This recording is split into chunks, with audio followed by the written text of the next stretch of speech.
The evening sun cast long shadows across Eagle Lake, its surface glittering gold as the day surrendered to dusk. A small crowd had gathered at the shoreline, their murmurs carried by the gentle breeze. Yellow police tape cordoned off an area where a tow truck's winch strained against something hidden beneath the murky water. With a mechanical groan, the winch pulled tighter until finally the water cascaded off metal as a car emerged from the depths. A faded blue Mazda 3 covered in algae and silt, its windows down, rose like a ghost from the lake. 15 years underwater had not been kind to the vehicle, but there was no mistaking it as the 2008 Mazda that had once belonged to Diana Mendez. Detective Marcus Wilson stood at the edge of the water, his weathered face unreadable, as he watched the recovery operation.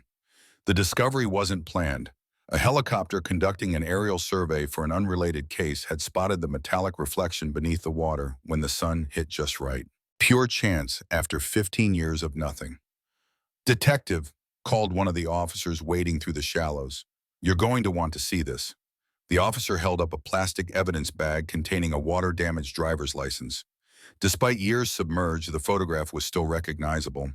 A woman in her mid-30s with warm eyes and a gentle smile. Diana Mendez, who had left home to go thrift shopping on June 17, 2008, and never returned. "Any sign of—" Wilson didn't finish the question. "No bodies, sir. The car's empty." Wilson nodded, his gaze turning toward the road where a young man was now pulling up in a silver sedan. Jason Mendez had arrived. Jason Mendez gripped the steering wheel tightly as he parked his car near the police vehicles. At 31, he carried himself with the composure of someone who had been forced to grow up too quickly.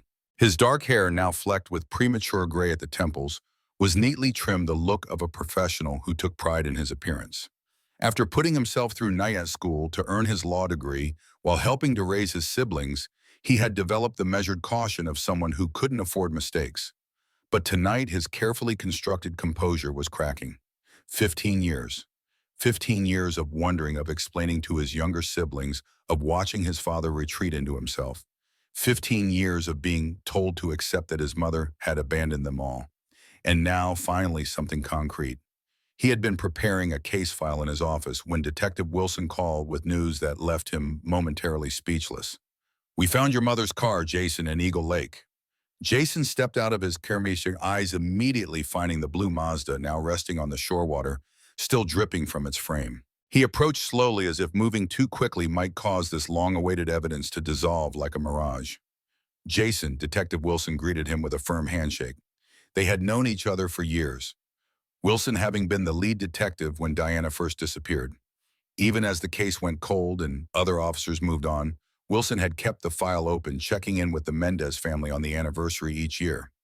"Is it really hers?" Jason asked, though he already knew the answer. "It's your mother's car," Wilson confirmed. "License plate matches, and we found her driver's license inside. No sign of remains." Jason stared at the vehicle, his mind racing with questions. "What else did you find?" "Some personal effects, her purse, some shopping receipts, a few other items. We're still cataloging. The technical team is processing everything now." "I need to see it all," Jason said, his voice tight with emotion. "You will," Wilson promised. "But there's something else. I think you should bring your father and siblings out here. They should see this too." Jason hesitated. "My father hasn't left the house for anything besides medical appointments in years." "I understand that, but this is important. This is the first real break in your mother's case in 15 years. Jason nodded slowly. "I'll call them now." The Mendez family home was a modest single-story ranch house in the suburbs, modified years ago to accommodate Carlos Mendez's wheelchair. Though the yard was well-maintained and the exterior freshly painted, largely Jason's doing during his weekend visits, there was something hollow about the place, as if it were merely a shell trying to appear normal from the outside. Inside, the evening ritual was underway. Carlos Mendez, now 52 but looking much older, sat at the head of the dining table in his wheelchair. His once athletic frame had withered somewhat after the accident that had left him paralyzed from the waist down 16 years ago. His face still handsome but lined with years of pain, both physical and emotional, watched his children with quiet pride. Elena, 26, was setting the table with the precision of someone who had performed this task thousands of times. Her practical nature had made her the household manager after their mother's disappearance. Now working as a nurse, she had inherited her mother's nurturing instincts, but coupled them with a hardened pragmatism born from loss. David, 24, was helping Maria in the kitchen.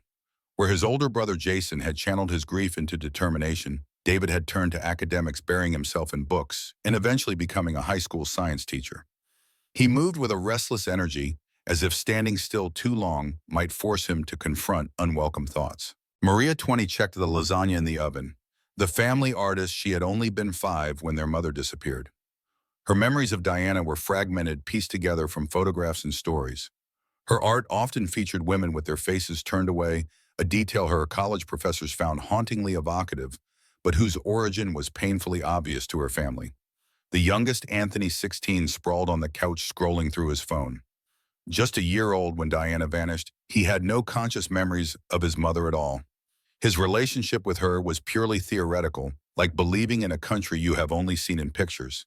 He'd been raised entirely by his father and siblings, a fact that sometimes left him feeling like an outsider in his own family's grief. "Dinner's ready," Maria announced, carrying the steaming lasagna to the table. "Anthony, put your phone away and come eat," Elena called. Anthony sighed dramatically but complied, sliding into his usual seat at the table. Carlos said grace in the family began passing dishes around, filling the silence with casual conversation about their day. "Dad, how was physical therapy?" Elena asked, serving herself salad. Carlos managed a small smile. "Dr. Patel says I'm making progress. Might be able to reduce the pain medication if things continue improving." "That's great news," David said, though his tone lacked conviction. They had heard similar reports before, only to watch their father's progress plateau or reverse. "Maria, how are your art classes going?" Carlos asked, changing the subject. "Good.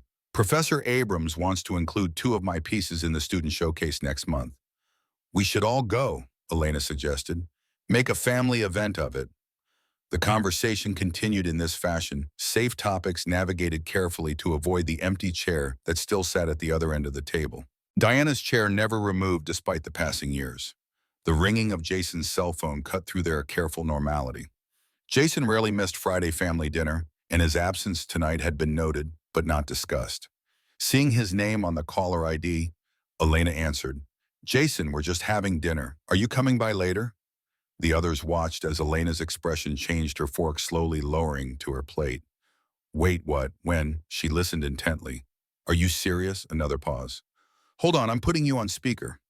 She pressed a button and placed the phone in the center of the table. "Jason's on speaker. He has news." "Can everyone hear me?" Jason's voice filled the dining room. "We're all here," Carlos confirmed, his body tensing as if bracing for impact. "They found Mom's car," Jason said without preamble, "in Eagle Lake. The police just pulled it out." A heavy silence fell over the table.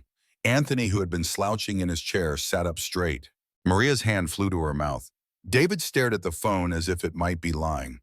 "Are they sure it's hers?" Elena finally asked, her nurse's training kicking in established facts first, emotions later. Yes, Detective Wilson confirmed it. They found her driver's license inside. "And," Carlos's voice faltered before he forced himself to continue.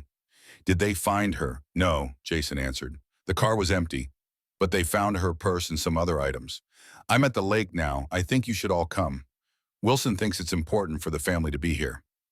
Carlos's hand tightened on his armrest. "I don't know if I can." "Dad," Jason's voice softened, "I know it's been a long time since you've gone out like this, but this is the first real lead in Mom's case in 15 years. We need to be here as a family." Carlos closed his eyes briefly, then nodded. "All right, we'll come." "I'll help Dad get ready," Elena said, already standing. "I'll drive," David offered. "We'll be there in 30 minutes, Jason," Elena told her brother before ending the call. As the family mobilized, each lost in their own thoughts. Anthony hung back, watching them with a strange expression. "What is it?" Maria asked, noticing his hesitation. Anthony shrugged uncomfortably. "I don't even remember her. Not really. And now there's this car, and everyone's acting like it changes everything." Maria put an arm around her youngest brother's shoulders. "It doesn't have to change everything, but it might help us understand what happened. Don't you want to know the truth?" Anthony nodded slowly. "Yeah, I guess I do." The Mendez family arrived at Eagle Lake just as portable floodlights were being set up to illuminate the recovery operation in the fading daylight. Jason walked over to meet them as David helped their father into his wheelchair from the adapted family van. Elena assessed the scene with critical eyes, noting the police taped the tow truck and the small crowd of onlookers that had gathered despite officials' attempts to maintain privacy. Maria kept close to Anthony, one hand protectively on his shoulder. Detective Wilson is over by the car, Jason told them, leading the way. As they approached, the full impact of seeing Diana's car, now a rusted algae-covered shell, hit each of them differently. Carlos's face drained of color as he stared at the vehicle his wife had driven to go shopping 15 years ago. Elena pressed her lips together in a thin line, maintaining her composure through sheer force of will. David walked slowly around the car, examining it with a teacher's analytical eye. Maria began sketching in the small notebook she always carried, capturing the scene in quick, nervous strokes. Anthony simply stared, trying to connect this piece of wreckage to the mother he'd never known. "Mr. Mendez," Detective Wilson greeted Carlos respectfully. "I'm sorry we're meeting again under these circumstances." Carlos nodded stiffly. "What can you tell us, Detective?" "The car was discovered during a routine aerial survey for another case. It appears to have been deliberately driven into the lake. The windows were down, allowing it to fill with water and sink quickly." "Suicide?" Elena asked bluntly. "We can't rule anything out yet," Wilson replied carefully. "But there are some unusual aspects to the case." "Like what?" Jason pressed. Wilson hesitated, glancing at Anthony. "He's 16, Jason said. "He deserves to know as much as the rest of us." With a nod, Wilson continued, "We found several items in the car that raise questions. Diana's purse was in the glove compartment, along with her wallet and identification. We also found a pair of men's sunglasses with the name Lucas engraved on one arm." "I knew it," Elena said bitterly. "She left with someone else." "We don't know that," Jason countered sharply. "Then explain the sunglasses," David joined in. "Mom didn't exactly have male friends Dad didn't know about." "There's more," Wilson interrupted before the siblings could argue further. "We found a receipt in the car. It's water damaged, but our lab was able to make out most of the text. It's for a storage unit rental dated 3 months after your mother's disappearance, but under the name Rebecca Santos." Jason's eyebrows shot up. "A fake name?" "The signature, though damaged, bears a strong resemblance to your mother's handwriting," Wilson confirmed. "So she did plan to disappear." Elena concluded, her voice hard. "She created a new identity and everything." "What about the storage unit?" Carlos asked quietly. "Where is it?" "It's in an industrial district on the outskirts of town," Wilson answered. "The receipt shows it was owned by Ramirez Properties." Carlos's head snapped up, his expression changing from grief to alarm. "Gabriel Ramirez." Wilson nodded. "You know him." "Only by reputation," Carlos said carefully. "He owns several businesses in town, has a questionable reputation." Jason studied his father's reaction with interest. "What kind of reputation, Dad?" Carlos hesitated, looking uncomfortable. "There were rumors he was involved in predatory lending, targeting people in desperate situations." An uncomfortable silence fell over the group as they all contemplated the implications. "I'd like to see the receipt," Jason finally said. Wilson hesitated. "It's evidence in an ongoing investigation." "I'm a lawyer, Detective. I understand the protocols, but that receipt might be the key to finding out what happened to my mother." After a moment's consideration, Wilson reached into his pocket and pulled out a clear evidence bag containing a water-damaged receipt. Jason examined it carefully, his training allowing him to pick out details others might miss. "The storage unit number is S14, he noted, "and there's a phone number here at the bottom." "We've already tried it," Wilson said. "It's been disconnected." Jason handed the receipt back, his mind racing. "What's your next step, Detective?" "We'll continue processing the car for evidence. I'll request a warrant to investigate the storage facility, though after 15 years, I'm not optimistic about finding much." "We want to be involved," Jason insisted. "This is our mother we're talking about." Wilson shook his head. "I understand your feelings, but this is a police matter. The best thing you can do is let us handle the investigation." Carlos, who had been quiet for some time, suddenly spoke up. "Detective Wilson, my family has waited 15 years for answers. We've lived with uncertainty and pain every day. If there's even a chance of discovering what happened to Diana, we need to be part of it." Wilson's expression softened slightly. "I'll keep you informed of any developments, Mr. Mendez. That's the best I can offer right now." As the detective walked away to consult with his team, the Mendez family gathered closer together. "He's not going to tell us everything," Jason said quietly. "We need to do our own investigating." "Are you serious?" Elena asked incredulously. "We're not detectives, Jason." "I'm not suggesting we interfere with the police investigation," Jason clarified. "But there are things we can look into ourselves, like Gabriel Ramirez in this storage facility." "I think Jason's right."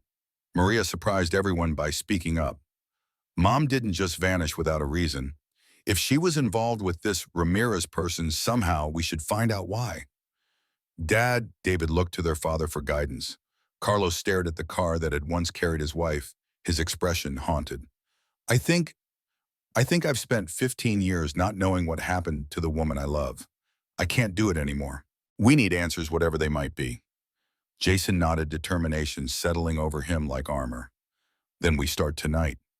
Back at the Mendez home, the family gathered in the living room, dinner forgotten. Jason had stopped at his apartment to retrieve his laptop and was now searching for information on Gabriel Ramirez. Gabriel Ramirez, 68 years old. Jason read it from the screen. Ramirez Properties, which includes real estate holdings, financial services, and import-export businesses. No criminal record, but his financial services company was investigated 3 times for predatory lending practices. No charges were ever filed. How does someone get investigated 3 times without charges? Maria wondered. Money talks, David said cynically. He probably has half the city officials in his pocket. There's more, Jason continued. His son, Lucas Ramirez, works as the COO of Ramirez Enterprises. Lucas, Elena repeated, like the name on the sunglasses. Jason nodded grimly. Exactly like that. Carlos, who had been listening quietly, suddenly spoke. I need to tell you all something I should have told you years ago. All eyes turned to him, tension filling the room. After my accident, Carlos began, his voice strained. Our insurance didn't cover all the medical costs. We were drowning in debt, hospital bills, rehabilitation expenses, modifications to the house. I was in so much pain on so many medications that I couldn't think straight, let alone work. He paused, visibly struggling with the memory. Diana was desperate. She tried to get loans from banks, but we had already maxed out our credit. One day, about a month before she disappeared, she told me not to worry about the bills anymore. She said she'd taken care of it. I was so relieved, so grateful that I didn't ask questions. I should have asked questions. You think she borrowed money from Ramirez? Jason said, understanding dawning. Carlos nodded, tears welling in his eyes. It's the only explanation that makes sense. If she couldn't repay the loan, but why wouldn't she tell us? Elena asked, her earlier certainty giving way to confusion. Why disappear without a word? Maybe she didn't have a choice, Maria suggested quietly. The family fell silent, each contemplating the implications of what they'd learned. We need to find that storage unit, Jason finally said. It might have answers. The police will be investigating it, David pointed out. Eventually, Jason agreed. But they have procedures to follow, warrants to obtain. That could take days, even weeks. I'm not willing to wait. What are you suggesting? Elena asked wearily. I'm going to find that storage facility tonight, Jason stated. If Mom rented Unit S14 under the name Rebecca Santos, there might be something there that could help us understand what happened. That's trespassing, David protested. You could lose your law license. Only if I get caught, Jason replied, and only if I actually break in, which I'm not planning to do. I just want to scout the location to see what we're dealing with. I'm coming with you, Maria declared. No, Jason and Elena said simultaneously. I'm not a child, Maria insisted. I want to help find Mom as much as any of you. It could be dangerous, Jason argued. Then you shouldn't be going alone, Maria countered. She's right, Carlos intervened. If you are determined to do this, Jason, you shouldn't go alone. But I don't want Maria involved in anything potentially illegal. I'll go, David offered unexpectedly. 2 sets of eyes are better than one, and I can keep watch while you look around. Jason considered this, then nodded. All right, David comes with me. The rest of you stay here. If we find anything, we'll call immediately. Be careful, Carlos cautioned. If Ramirez is involved in your mother's disappearance, he's not someone to be taken lightly. We will, Jason promised. We'll just look around and come straight back. As Jason and David prepared to leave Anthony, who had been uncharacteristically quiet throughout the discussion, finally spoke up. "Do you really think you'll find Mom?" he asked, his voice small. The question hung in the air, laden with 15 years of uncertainty. Jason crossed the room and knelt before his youngest brother, placing his hands on Anthony's shoulders. "I don't know," he answered honestly, "but I promise you this, we're going to find out what happened to her. One way or another, we'll get the truth." Anthony nodded, seemingly satisfied with this answer. Jason stood, exchanged a determined look with David, and headed for the door. The search for Diana Mendez had begun in earnest. The industrial district was eerily quiet at night, populated by warehouses and storage facilities with few signs of activity. Jason drove slowly down the poorly lit streets, consulting the GPS on his phone. "Ramirez property should be 2 blocks ahead on the right," he told David, who was scanning the buildings they passed. "This doesn't feel right," David muttered. "We should have brought Wilson with us. And tell him what that dad thinks Mom borrowed money from a loan shark that we're investigating based on a hunch he'd shut us down immediately." "Maybe with good reason," David countered. "We're lawyers and teachers, not detectives." Jason didn't respond, focusing instead on the road ahead. Finally, he spotted a sign, "Ramirez Storage and Warehousing." He pulled into a small parking lot adjacent to a series of low-slung buildings surrounded by chain-link fencing. "This is it," he said, cutting the engine but leaving the keys in the ignition. "Remember, we're just looking around. If anyone asks, we're interested in renting a unit and wanted to check out the facility first." David nodded, though he still looked uncomfortable with the whole situation. They exited the car and approached the main gate, which was secured with a heavy padlock. A small security office stood just inside the fence, a light visible through its window. "There's someone here," David whispered unnecessarily. As they hesitated by the gate, the door to the security office opened, and an older man emerged. He appeared to be in his 60s, with a weathered face and alert eyes that immediately spotted them. "Can I help you, gentlemen?" he called, approaching the gate. His tone was polite but wary. Jason stepped forward, adopting his most professional demeanor. "Good evening. I'm interested in renting a storage unit and wanted to get a feel for the facility." The guard's expression remained neutral. "Office hours are 9 to 5 Monday through Friday. You'll need to come back tomorrow." "I understand," Jason said smoothly. "It's just that my schedule is quite tight with work, and I happen to be in the area tonight. Is there any chance you could show us around quickly?" "We wouldn't take much of your time." The guard studied them for a moment, his gaze lingering on Jason longer than seemed necessary. "You looking for something specific?" "Just a secure place to store some family items," Jason replied. "My father's downsizing his home, and we need somewhere for furniture and personal effects." At the mention of family items, something flickered in the guard's eyes. Recognition, perhaps, or wariness. "What did you say your name was?" Jason hesitated only briefly. "Jason Mendez. This is my brother David." The guard's reaction was subtle but unmistakable. A slight stiffening of his posture, a narrowing of his eyes. He knew their name. "Mendez," he repeated slowly. "Any relation to Carlos Mendez?" Jason and David exchanged a quick glance. "He's our father," Jason confirmed. "Do you know him, Instead of answering, the guard pulled out a ring of keys and unlocked the gate. "Come inside, we should talk." Jason's instincts told him to be cautious, but his determination to find answers overrode his hesitation.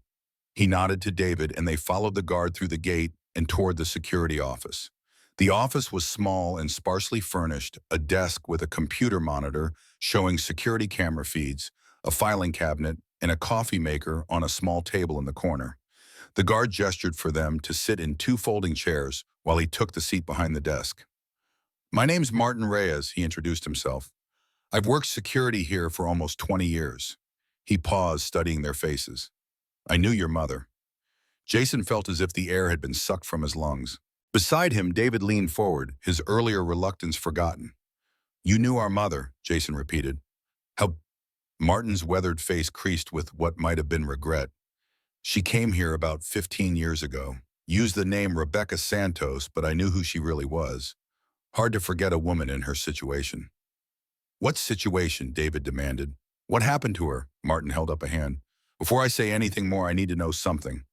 That car they found in Eagle Lake, it was your mother's, wasn't it? It's all over the news." Jason nodded. "They found it today. Her driver's license was inside along with a receipt for a storage unit here. Unit S14. Martin sighed heavily, rubbing his face with one hand. I figured this day would come eventually. Nothing stays buried forever. He looked directly at Jason. What do you know about Gabriel Ramirez? Not much, Jason admitted. A businessman with questionable ethics. We think our mother may have borrowed money from him after our father's accident. She did more than borrow, Martin said grimly. She got caught in Ramirez's web like so many others. He doesn't just run a predatory lending operation. Martin continued, lowering his voice despite them being alone. That's just the front. Front for what? David asked. Martin leaned forward. Ramirez finds people in desperate situations, medical debt, gambling problems, underwater mortgages. He offers them loans with terms that seem reasonable at first, but there's always fine print, always a catch. When they can't pay, he offers an alternative: work it off. Work it off how? Jason asked, though he was beginning to suspect the answer. Different ways for different people. Some do legitimate work, accounting, legal services. Others, the ones with fewer marketable skills, get put into his other businesses. What kind of businesses? David pressed. Martin's expression darkened. The kind that operate across international waters. Import-export, he calls it. But what he's really importing and exporting are people. Labor for factories overseas mostly, some for other purposes. Jason felt sick. Are you saying our mother was trafficked? Not exactly, Martin clarified. Your mother was smart, college-educated. Ramirez put her to work in his documentation department, creating false identities, papers, that sort of thing. That's why she was here at this facility. Unit S14 was one of the document processing centers. So she was forced to work for him, David concluded, but for 15 years without any contact. Martin nodded solemnly. Ramirez keeps tight control of his people, separates them from their families, moves them around, frequently uses threats to keep them in line. What kind of threats? Jason asked, though he already knew. The worst kind, Martin confirmed. Threats against their families. Your mother wasn't just working to pay off a debt, gentlemen.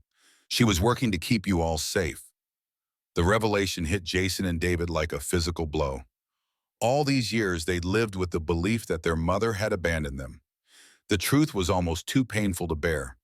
She had sacrificed her freedom, her life with them, to protect them. Is she? Jason couldn't finish the question. Alive, last I knew, yes, Martin said. But I haven't seen her in almost a year. Ramirez moves his operation around to avoid detection. Most recently, I heard they were operating out of a cargo ship called the Southern Cross. We need to find her, Jason said, determination hardening his voice. Can you help us? Martin hesitated. What I've told you already could get me killed if Ramirez found out. His son Lucas handles the day-to-day operations now, and he's even more ruthless than his father. Lucas, David repeated. We found sunglasses with that name in Mom's car. Martin nodded. Lucas was directly involved in your mother's case. He was the one who processed her when she couldn't pay the loan. Jason leaned forward, his eyes intense. Martin, please. We spent 15 years not knowing what happened to our mother. If there's any chance she's still alive, if there's anything you can do to help us find her, I'm begging you. The old security guard studied Jason for a long moment, then sighed. There's a shipping manifest in the office filing cabinet. It might show the Southern Cross's next port of call. But if I help you, you have to promise me something. Name it, Jason said without hesitation. When you find Ramirez, you make sure he goes down for good. Not just for your mother, but for all the others. You have my word, Jason promised. Martin nodded, then rose and moved to the filing cabinet. As he was unlocking it, a phone on the desk rang, startling them all. Martin answered it cautiously. Security. His face tensed as he listened. Yes, sir. No, sir. All quiet here. His expression changed as he listened to the voice on the other end. I understand. Yes, sir. Right away. He hung up, his face now tense with urgency. That was Lucas Ramirez. They know the police found the car. They're clearing out the operation, moving everything offshore immediately. You need to leave now. But the manifest, Jason began. No time, Martin cut him off. The Southern Cross is docked at Pier 7. It's scheduled to depart at midnight. That's less than 2 hours from now. We need to call Detective Wilson, David said, already pulling out his phone. Do it from your car, Martin urged, ushering them toward the door. Ramirez has people in the police department. You can't trust anyone until you know who's on his payroll. As they hurried back to the gate, Martin pressed a key card into Jason's hand. This will get you through the security gates at the port. Tell them you're with Reyes Freight Forwarding. Come with us, Jason urged. You can tell the police everything you know. Martin shook his head. I can do more good here.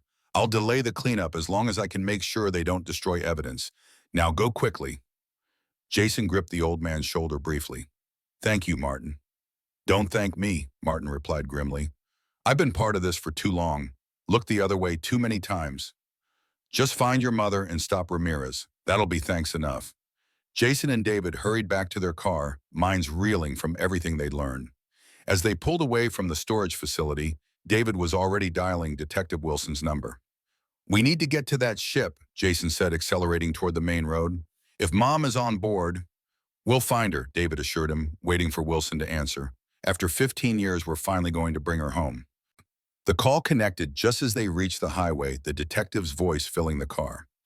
As David quickly explained what they discovered, Jason pushed the speed limit, racing against the clock. 15 years of questions were about to be answered one way or another. Wilson isn't answering his direct line, David said, frustration evident. I'm calling the station. Put it on speaker, Jason instructed, weaving through late-night traffic with focused intensity. David complied, and after 2 rings, a dispatcher answered. Metro Police Department. This is David Mendez. I need to speak with Detective Marcus Wilson immediately. It's regarding the Diana Mendez case. Detective Wilson is currently unavailable. Can I take a message? No, you can't take a message, David snapped. This is an emergency. We have information about a human trafficking operation at Pier 7. A ship called the Southern Cross is scheduled to depart at midnight, and we have reason to believe it's carrying victims, including our mother who's been missing for 15 years. There was a moment of silence on the line before the dispatcher responded with a notably different tone. Hold, please. Jason shot his brother an approving glance. The mention of human trafficking had clearly elevated the priority of their call. A new voice came on the line, authoritative and direct. This is Sergeant Reynolds. I understand you have information about a trafficking operation. David repeated their discovery this time, with more details about Ramirez and the connection to their mother's disappearance. The sergeant asked several pointed questions about their source and the reliability of the information. We're taking this seriously, Reynolds assured them. I've dispatched units to Pier 7 and contacted Detective Wilson. Where are you now? About 15 minutes from the port, Jason answered. Do not approach the vessel, the sergeant instructed firmly. I repeat, do not approach. Wait for officers to arrive and establish a perimeter. This type of operation requires proper tactical support. We understand, Jason said, though his grip on the steering wheel tightened. But our mother might be on that ship, and it's leaving in less than 2 hours. Coast Guard has been notified, Reynolds replied. That ship isn't going anywhere. Now promise me you'll stay back when you arrive. After reluctantly agreeing, they ended the call.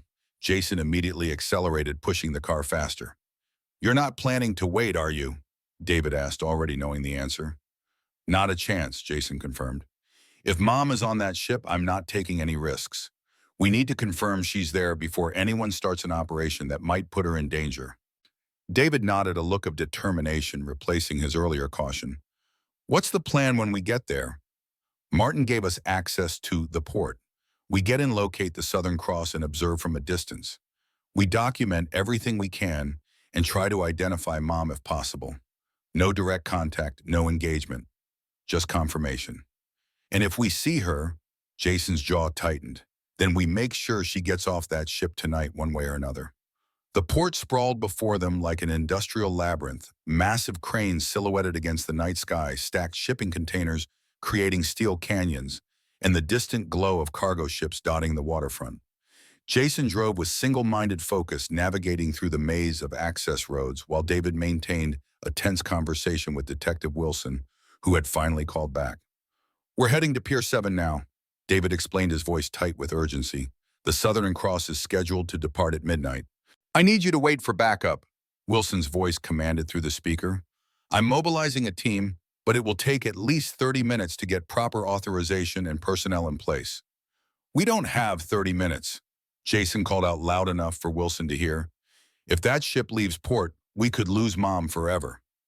There was a pause on the line before Wilson spoke again, his tone shifting from authoritative to concerned. Jason David, I understand what you're feeling right now, but rushing into this situation could put both you and your mother in danger. If Martin's information is accurate, we're talking about a sophisticated human trafficking ring with international connections. Which is exactly why we can't wait, Jason insisted, as he turned onto the port access road. Martin said they're clearing out the operation. They know the police found Mom's car. A security checkpoint loomed ahead, a barrier blocking the road with a uniformed guard stationed in a small booth. Jason slowed the car, reaching for the key card Martin had given him. We're approaching the port security gate now, David informed Wilson. We'll call you once we've confirmed the ship's location. Damn it, listen to me. Wilson's voice grew more urgent. Do not attempt to board that vessel. Observe only. I'm 10 minutes out with 2 patrol cars and more units are en route. Coast Guard has been notified. Understood, David replied, though he exchanged a look with Jason that suggested otherwise. We'll be careful. He ended the call as they reached the checkpoint. The guard, a heavy-set man with a bored expression, stepped out of his booth and approached their vehicle. Port's closed to visitors after hours, he stated flatly, shining a flashlight into the car. Business access only. Jason held up the key card, keeping his expression neutral, despite the adrenaline coursing through his veins. Reyes Freight Forwarding. We have cargo on the Southern Cross that needs verification before departure. The guard examined the card, then consulted a clipboard. After an excruciating moment that felt much longer than it was, he nodded and handed the card back to Jason. Pier 7 far end. Follow the green line painted on the road. The barrier lifted, and Jason drove through, releasing a breath he hadn't realized he'd been holding. That was too easy, David muttered, as they followed the green line deeper into the port complex. Let's hope our luck holds, Jason replied, scanning the area for signs of the Southern Cross. The port was surprisingly active for the late hour, with forklifts moving cargo and workers securing containers for transport. No one paid much attention to their car as they wound their way through the labyrinthine paths between towering stacks of shipping containers. Finally, they rounded a corner and saw a massive cargo vessel docked at Pier 7, its hull illuminated by floodlights. The name Southern Cross, on the night, was painted in bold letters across its bow. Even from a distance, they could see frantic activity on the deck and dock, with workers loading the last of the cargo under the supervision of several men in dark clothing. There it is, Jason said, his voice barely above a whisper. He pulled into a shadowed area between container stacks about 100 yards from the ship, positioning the car to maintain visual contact while remaining hidden. What's the plan? David asked, his earlier reluctance now replaced with tense anticipation. Jason studied the scene, his lawyer's mind assessing risks and options. Wilson said to observe only, and he's right. We're not equipped to take on Ramirez's operation ourselves. He pulled out his phone and began recording video of the loading process, making sure to capture clear footage of the men supervising the operation. Look there, David pointed toward a group being escorted up the gangway. Those don't look like crew members. Jason zoomed in with his phone camera. About a dozen people, mostly women, were being led aboard the ship. They moved with the resigned compliance of those who had long since learned that resistance was futile. Though he couldn't make out individual faces at this distance, the sight sent a chill through him. One of them could be Mom, he murmured. David reached for the door handle. We need to get closer. Wait, Jason cautioned, grabbing his brother's arm. We need to be smart about this. Wilson will be here soon with backup. In 10 minutes, that ship could be pulling away from the dock, David argued. We need to confirm if Mom's on board. Before Jason could respond, his phone vibrated with an incoming call. Detective Wilson's name flashed on the screen. Wilson, Jason answered immediately. We've located the Southern Cross at Pier 7. They're loading people on board now. We're observing from a distance. Good, Wilson sounded relieved. Stay put, we're 5 minutes out, approaching with lights off. Coast Guard has dispatched vessels to block the harbor exit. They're moving quickly, Jason reported, still recording the activity. Looks like final preparations for departure. Do you see any armed personnel? Wilson asked.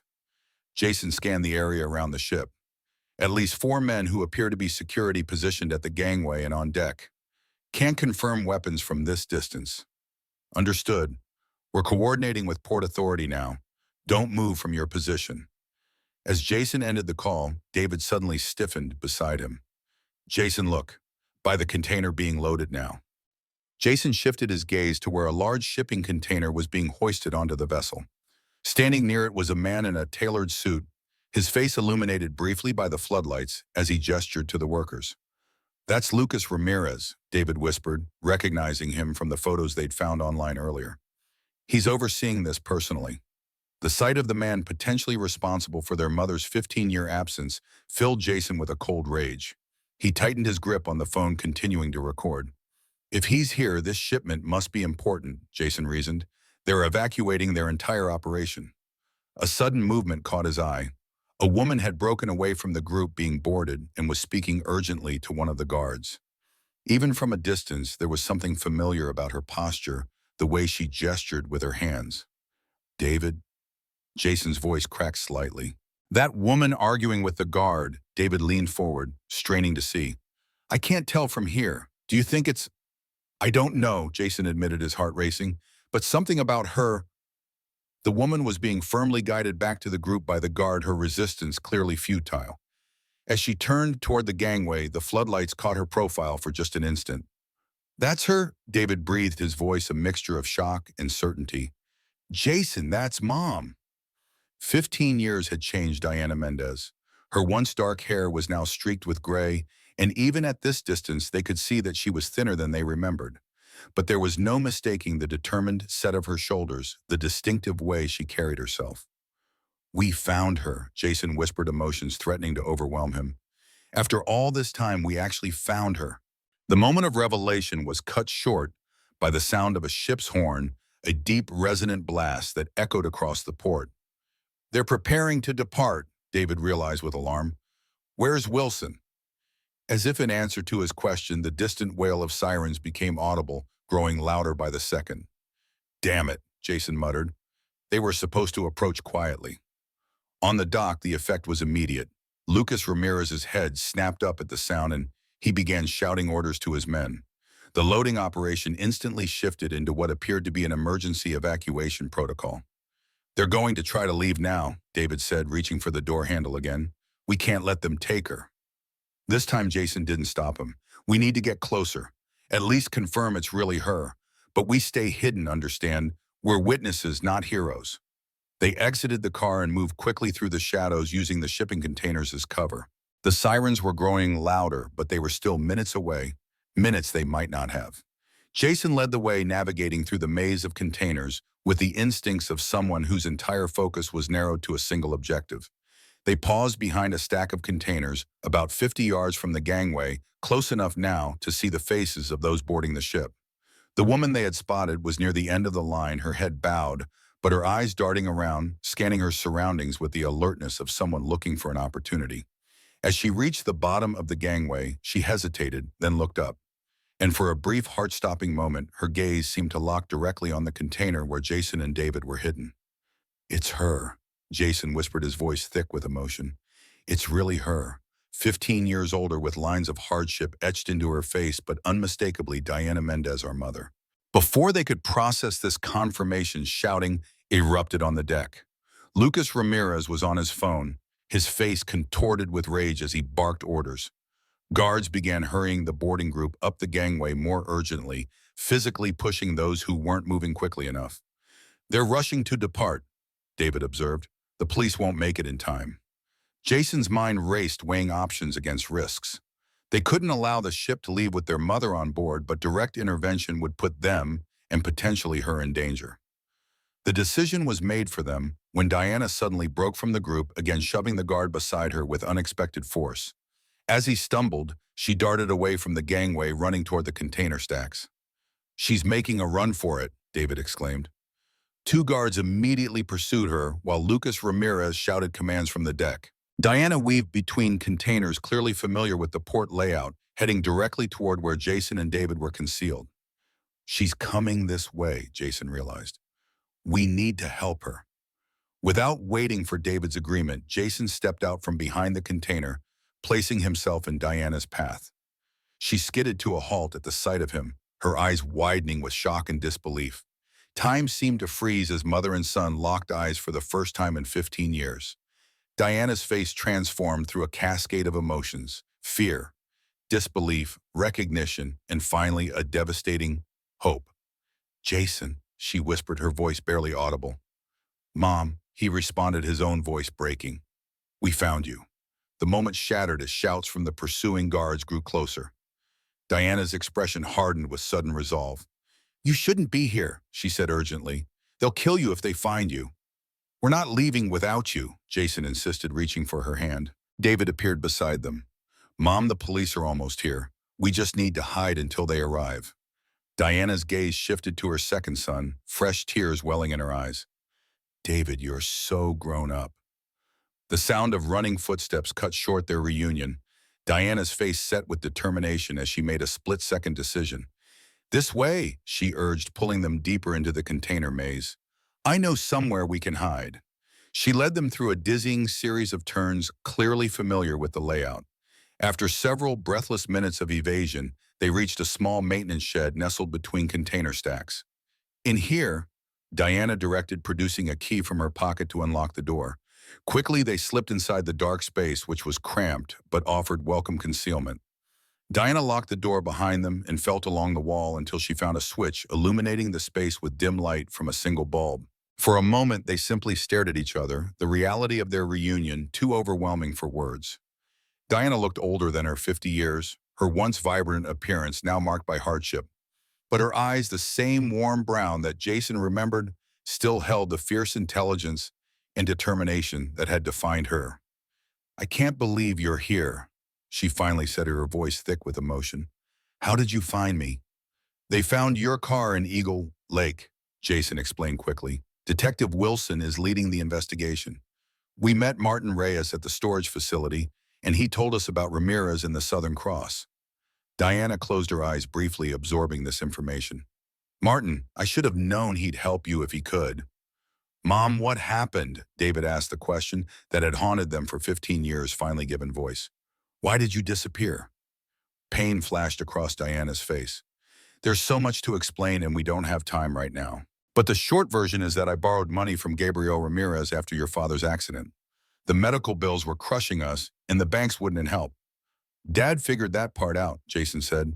But why not tell us? Why disappear?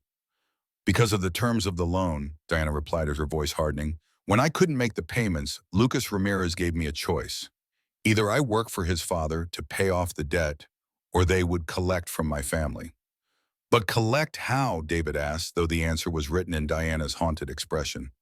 They threatened to harm you all, she confirmed. They showed me pictures of you, of your father, of the kids at school. They knew everything about our lives. They made it very clear what would happen if I didn't cooperate or if I tried to contact you. Jason's jaw tightened with anger. So you've been their prisoner for 15 years. Diana nodded, her composure cracking slightly. At first I thought it would be temporary, just until I worked off the debt, but they kept adding interest, expenses, penalties. There was never an end in sight. And every time I considered running or reaching out to you, they would casually mention something about one of you, Michael's baseball game, Sarah's art class, your law school applications, just to remind me they were still watching. What did they make you do? David asked. I worked in their documentation department, Diana explained, creating false identities, papers for their employees. I have a background in graphic design, so I was useful to them. The last few years, they have had me on their ships processing paperwork for their overseas operations. The sound of sirens was much closer now, and flashing lights were visible through the shed's small window. The police are here, Jason observed. We need to let them know where we are. He pulled out his phone to call Wilson, but Diana grabbed his wrist, her expression urgent. Wait, there's something else you need to know. Lucas Ramirez has people inside the police department. That's how they've operated undetected for so long. Jason paused, remembering Martin's similar warning. Wilson's a good cop. I trust him. Maybe, Diana conceded, but be careful what information you share until you're certain who's on Ramirez's payroll. Jason nodded and made the call, keeping the details minimal. Wilson, it's Jason Mendez. We found my mother. We're hiding in a maintenance shed in section D6 of the container yard. He paused, listening. Yes, she's safe. No, we haven't been spotted. Another pause. Understood. We'll stay put. He ended the call and turned back to Diana and David. Wilson says to remain hidden. They're securing the ship and the dock now. Diana seemed to relax slightly, though her eyes remained vigilant. "How is your father and the others?" "Dad's still in the wheelchair," David replied. "He never fully recovered from the accident, but he's stable. Lena's a nurse now. She practically raised us after you were gone." "And Maria?" Diana asked, her voice softening. "Anthony. Maria's in college studying art," Jason told her. "She's really talented. Anthony is 16 now. He was just a baby when you disappeared. He doesn't really remember you." Pain flashed across Diana's face at this last revelation. 15 years, she whispered. "I've missed so much." "But you're coming home now," David said firmly. "It's finally over." Diana didn't appear convinced. "The Ramirezes won't give up easily. As long as they're free, none of us will be truly safe." Before Jason could respond, his phone vibrated with a message from Wilson. "We have the ship secured, multiple arrests made, safe to come out. Meet at east entrance of container yard." "They've secured the area," Jason reported. "Wilson says we can come out now." Diana hesitated, the years of forced caution making her wary. "Are you sure it's safe?" "We'll stay together," Jason assured her, reaching for her hand. "No one's separating us again." The three of them exited the shed cautiously, Diana instinctively staying between her sons as they navigated through the container maze toward the east entrance. The port was now alive with flashing police lights, and they could see officers leading handcuffed individuals toward patrol cars. As they approached the designated meeting point, Detective Wilson spotted them and hurried over, relief evident on his face. "Thank God you're all safe," he said, his gaze settling on Diana with a mixture of disbelief and professional assessment. "Mrs. Mendez, I'm Detective Marcus Wilson. I've been investigating your disappearance for 15 years. Thank you," Diana replied simply, studying him with the cautious evaluation of someone who had learned the hard way not to trust easily. "We need to get you to a secure location," Wilson continued. "We've made several arrests, including some of Ramirez's key operatives, but Lucas Ramirez himself isn't among them. He managed to escape during the initial confusion." Jason felt Diana tense beside him. "What about the people on the ship?" "We've detained everyone aboard for questioning," Wilson assured her. "Initial assessments suggest most are victims like yourself forced to work for the Ramirez operation. We're bringing in victim services and appropriate support." Diana nodded, some of the tension leaving her shoulders. "They need protection. Ramirez will try to silence them." "We're aware of the risk," Wilson acknowledged.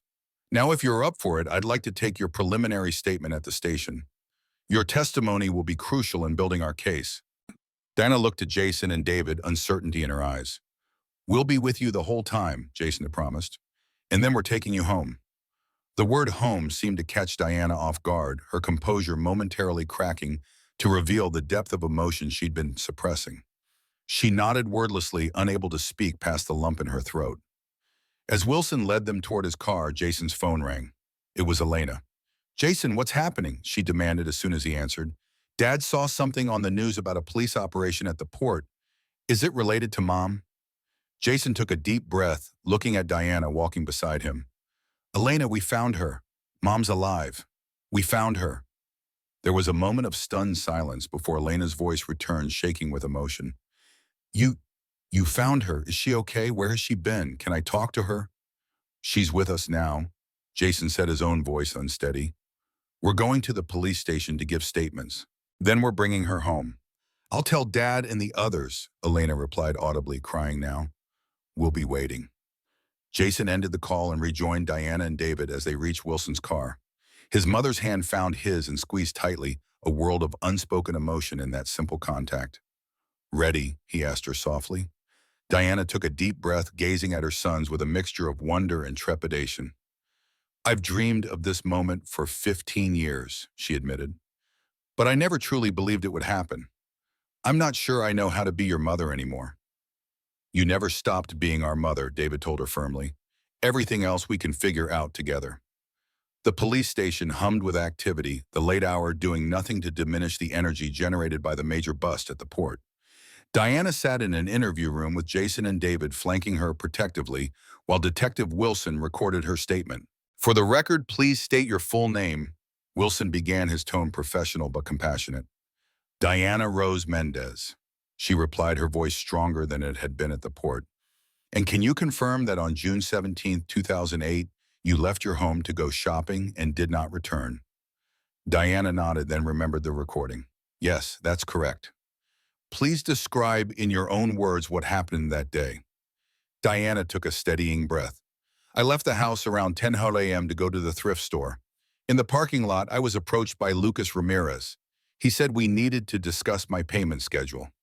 This was regarding a loan you had taken from Gabriel Ramirez. Yes.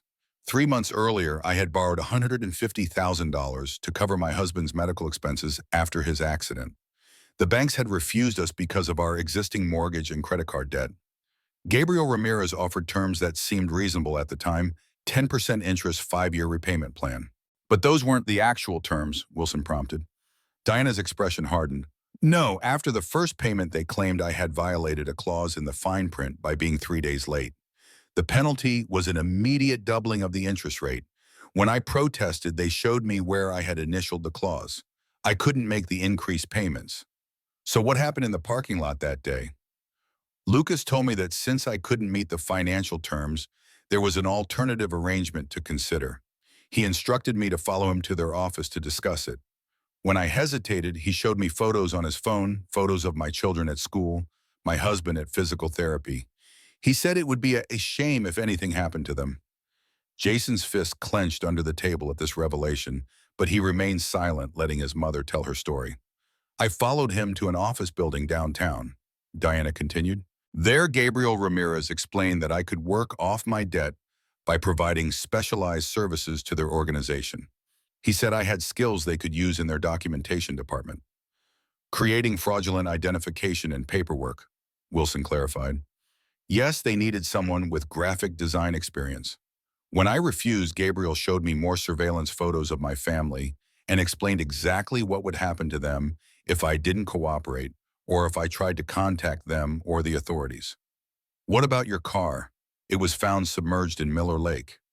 Diana's face darkened with the memory. That was part of my disappearance. Lucas drove me to the lake that night after I'd been at their office for hours. He had one of his men drive my car. They made me leave my purse and ID in the glove compartment. Then they rolled down the windows and pushed it into the water. Lucas told me that as far as the world was concerned, Diana Mendez had vanished without a trace. And for 15 years, they kept you working for their operation. Yes, first at the storage facility document center, creating false identities for their trafficking victims. Later, they moved me to their ships when they expanded their international operations. I was valuable to them because of my skills, so they kept me relatively safe, but always under guard. Did you ever try to escape? Diana glanced at her sons before answering. 3 times. The first time, about 6 months after my disappearance, I managed to slip away during a transfer between facilities. I got as far as a bus station before they caught me. The punishment was severe. She unconsciously rubbed her wrist, where Jason noticed a faint scar he didn't remember. The second time was 2 years later. I'd earned some trust by then, so security was lighter.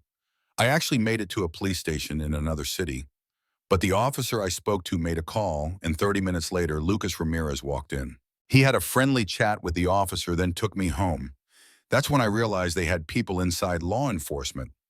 And the third time, Wilson asked? That was about 5 years ago.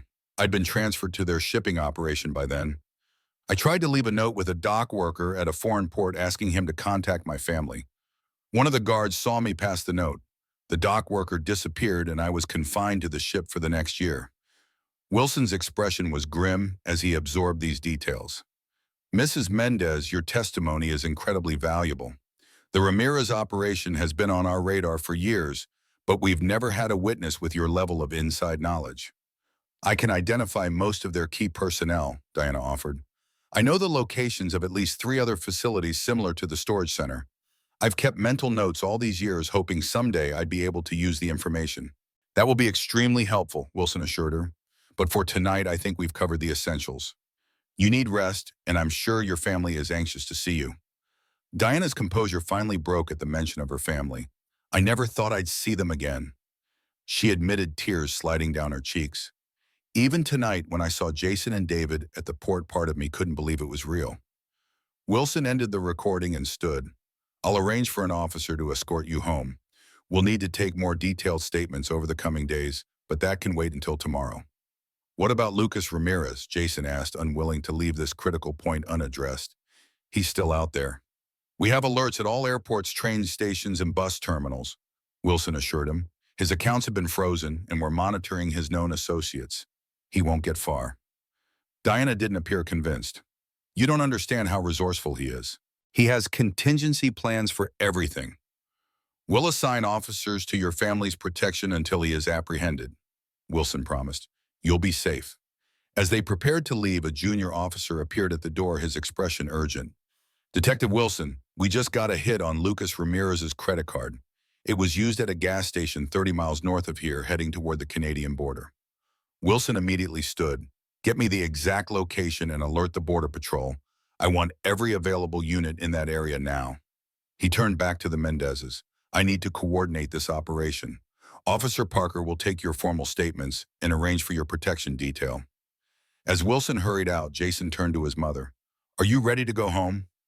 Diana looked almost frightened by the prospect. What if they don't want me back? What if I don't fit into their lives anymore? Mom, David said gently, they've been waiting for you for 15 years. Dad keeps your photo by his bed. Maria paints pictures of women who look like you. Even Anthony, who doesn't remember you, has grown up hearing stories about how amazing his mother was. We never gave up. Not completely, Jason added. Even when it seemed hopeless, there was always this feeling that someday, somehow, we'd find you. Diana's eyes filled with fresh tears. I've missed so much. Birthdays, graduations, all the moments that make up a life. But you're here now, David reminded her, and we have time to make new memories. Diana nodded, gathering her strength. Then let's go home. The Mendez family home looked exactly as it had when they'd left earlier that evening, but Jason knew that everything had changed. As Officer Parker's patrol car pulled into the driveway behind them, he could see lights on throughout the house and figures moving behind the curtains. They're all waiting, he told Diana, who sat rigid with nervous anticipation in the passenger seat of his car. I don't know if I can do this, she whispered, suddenly overcome. 15 years. I'm a stranger to them now. You're their mother, Jason said simply. Nothing can change that. Before Diana could respond, the front door burst open. Elena stood on the threshold, one hand covering her mouth in shock. Behind her, Maria and Anthony peered out with wide, disbelieving eyes. And in the center, Carlos Mendez sat in his wheelchair, his face a landscape of emotions too complex to name. For a long moment, no one moved. Then Diana slowly opened the car door and stepped out, her gaze fixed on her husband. The years fell away as their eyes met, and something passed between them that transcended the time and distance that had separated them.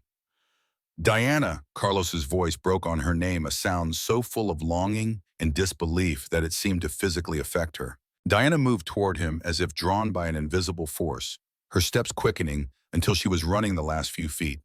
She fell to her knees before his wheelchair, her hands finding his, their foreheads touching, as 15 years of separation collapsed into a single breathless moment of reunion. I'm sorry, she whispered, tears streaming down her face. I'm so sorry I couldn't come home. You're here now, Carlos replied, his own tears falling freely as he cupped her face in his hands. That's all that matters. Elena was the next to approach, her nurse's composure abandoned as she dropped to her knees beside her mother. Mom, she sobbed, embracing Diana with the desperation of a child who had been forced to grow up too quickly. Maria followed, hesitant at first, then collapsing into her mother's arms with 15 years of pent-up longing. I knew you didn't leave us, she kept repeating. I knew it. Only Anthony hung back, watching the scene with uncertainty. He had no memories of this woman, only stories and photographs. To him, she was a concept more than a person, a missing piece in a puzzle he'd learned to live without. Diana noticed his hesitation and gently disentangled herself from the others. She approached him slowly, respecting his space. Anthony, she said softly, the last time I saw you, you were just learning to walk. Now look at you, almost a man. Anthony shifted uncomfortably. I don't remember you, he admitted, the words clearly painful for him to say. I know, Diana acknowledged, her voice steady despite the pain in her eyes, and I don't expect you to feel what your siblings feel, but I hope with time we can get to know each other. She held out her hand, offering connection without demanding it. After a moment's hesitation, Anthony took it not an embrace, but a beginning. Jason and David joined the family circle, completing the reunion that had seemed impossible just hours before. Officer Parker discreetly withdrew to his patrol car, giving the family privacy while maintaining his protective watch. As they moved inside, the questions began, 15 years of them, spilling out in an overwhelming torrent. Diana answered what she could, her voice growing hoarse with emotion and exhaustion. "We can talk more tomorrow," Carlos finally intervened, seeing Diana's fatigue. "Your mother needs rest." "I don't want to close my eyes," Diana admitted. "I'm afraid I'll wake up and find this was all a dream." "It's real, Mom," Jason assured her. "You're home." As the adrenaline of the night began to fade, practical matters asserted themselves.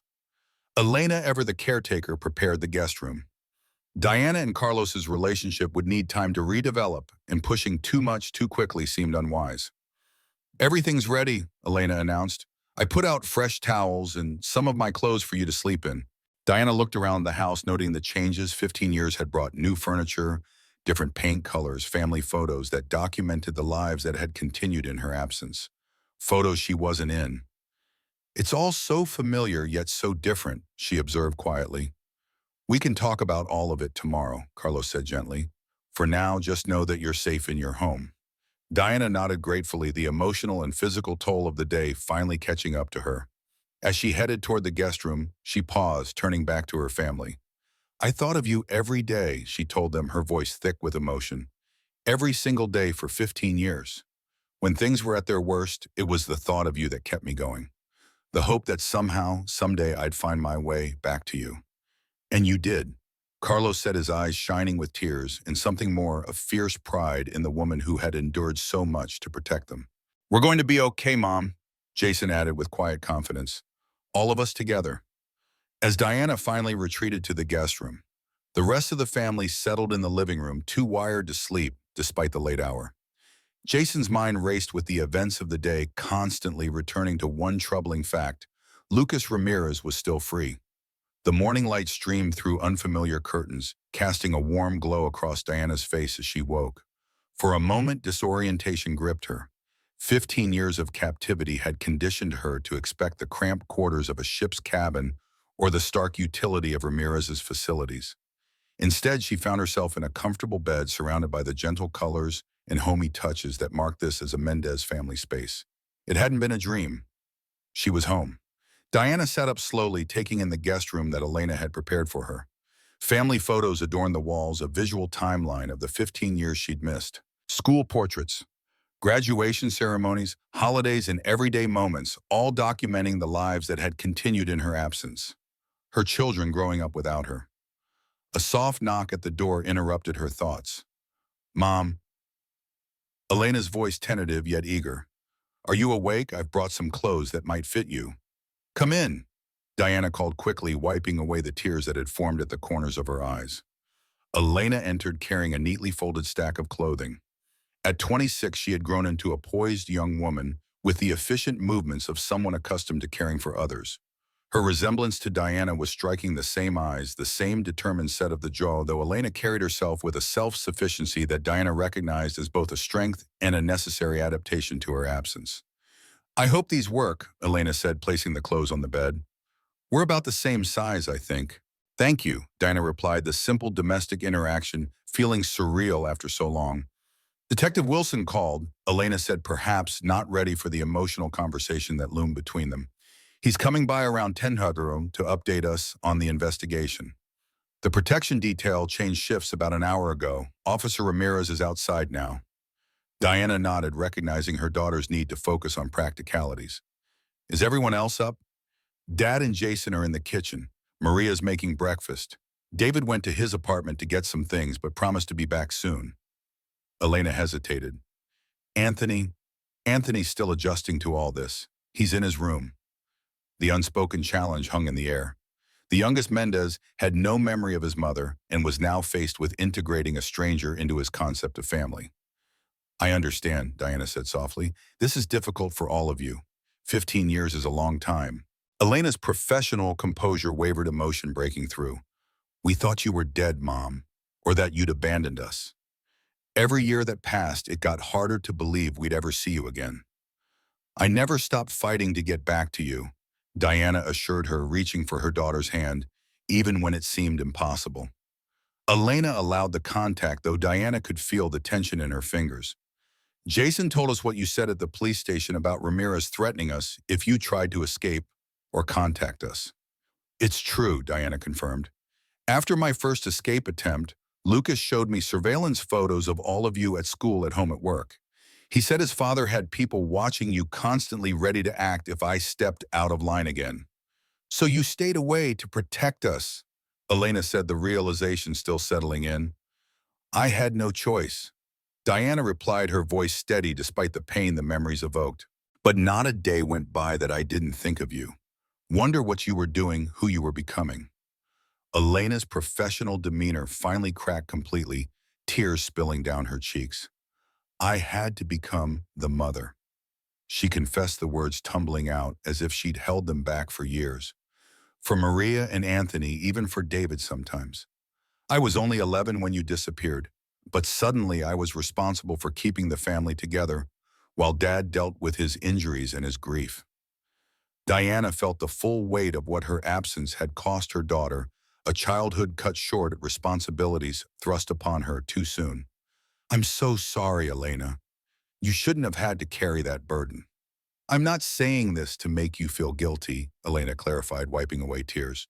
I just want you to understand it's going to take time for me to remember how to be a daughter instead of the caretaker. Diana nodded, her heart aching with both pride and sorrow. I understand. We'll take it one day at a time. A small smile broke through Elena's tears. That's exactly what Dad said last night. He always was the wise one, Diana replied, returning the smile. I should get dressed. I want to see everyone. Downstairs, Diana found the family gathered in the kitchen. Carlos sat at the table, a cup of coffee in front of him, while Maria busied herself at the stove. Jason leaned against the counter, phone in hand, his expression focused as he scrolled through what appeared to be news reports. Anthony sat at the far end of the table, still keeping his distance, but present. Good morning, Diana said, feeling suddenly shocked. They all looked up, a moment of collective adjustment, as the reality of her presence sank in anew. Then Maria rushed forward, wrapping her in a tight hug. I made your favorite, she said excitedly. At least Dad said it was your favorite, blueberry pancakes with real maple syrup. Diana's throat tightened with emotion. It still is. Breakfast was a careful dance of rediscovery, filled with gentle questions about Diana's preferences, stories from the years she'd missed, and moments of comfortable silence. Anthony spoke little but watched intently, studying the woman who was both stranger and mother. The doorbell rang just as they were finishing. Jason checked his phone. That's Wilson, he said, rising to answer it. The detective entered, looking better rested than the night before, but still carrying the tension of an ongoing investigation. Mrs. Mendez, he greeted Diana with a respectful nod. I hope you were able to get some rest. More than I expected, she replied. Any news on Lucas Ramirez? Wilson's expression tightened. That's why I'm here. We tracked him to a motel near the Canadian border, but he was gone by the time our teams arrived. He left behind evidence suggesting he's not planning to leave the country after all. What kind of evidence? Jason asked sharply. Wilson hesitated, glancing at Anthony and Maria. Perhaps we should discuss this privately. No, Carlos said firmly. No more secrets in this family. Whatever it is, we face it together. Wilson nodded, understanding. We found surveillance photos of your home in Ramirez's motel room, recent ones taken yesterday, and a detailed file on each family member, routines, schedules, vulnerabilities. Diana's face drained of color. He's coming after us. We don't know that for certain, Wilson cautioned, but we're taking the threat seriously. I've arranged for additional protection. 2 officers will be stationed outside your home at all times, and patrol cars will pass by regularly. That won't stop him, Diana said, her voice hollow with certainty. You don't understand Lucas like I do. He's meticulous, patient. He'll find a way through your security. What do you suggest? Wilson asked, respecting her insight. Diana stood pacing the kitchen with nervous energy. He thinks I'm going to testify against the organization, that I know too much. You do know too much, Jason pointed out. Yes, Diana agreed, which is why he won't stop until he's silenced me. She turned to Wilson. You need to use me as bait. Absolutely not, Carlos and Jason responded in unison. Hear me out. Diana insisted, raising a hand to forestall their objections. Lucas is coming whether we like it or not. I'd rather control when and where that happens. Wilson looked thoughtful. It's risky, but with proper planning and backup, it could work. Mom, no, Maria protested, her artistic temperament giving way to genuine fear. We just got you back. And I have no intention of leaving again, Diana assured her. But I know Lucas Ramirez. He won't stop and he won't be caught easily. Jason studied his mother, recognizing the steel beneath her calm exterior. 15 years of captivity hadn't broken her spirit. If anything, it had tempered it into something unbreakable. If, and I mean if we consider this, he said carefully, it would need to be carefully controlled. No unnecessary risks. Diana nodded. Of course. I've spent 15 years surviving Lucas Ramirez's world. I don't intend to give him the satisfaction of success now. A quiet voice from the corner of the room surprised them all. I think she's right. Anthony, who had remained silent throughout most of the discussion, now stepped forward. If this guy is as dangerous as everyone says, then sitting here waiting for him to make a move puts us all at risk. Better to control when and where it happens. Diana looked at her youngest son with a mixture of surprise and gratitude. It was the first time he had directly supported her since her return. Thank you, Anthony, she said softly.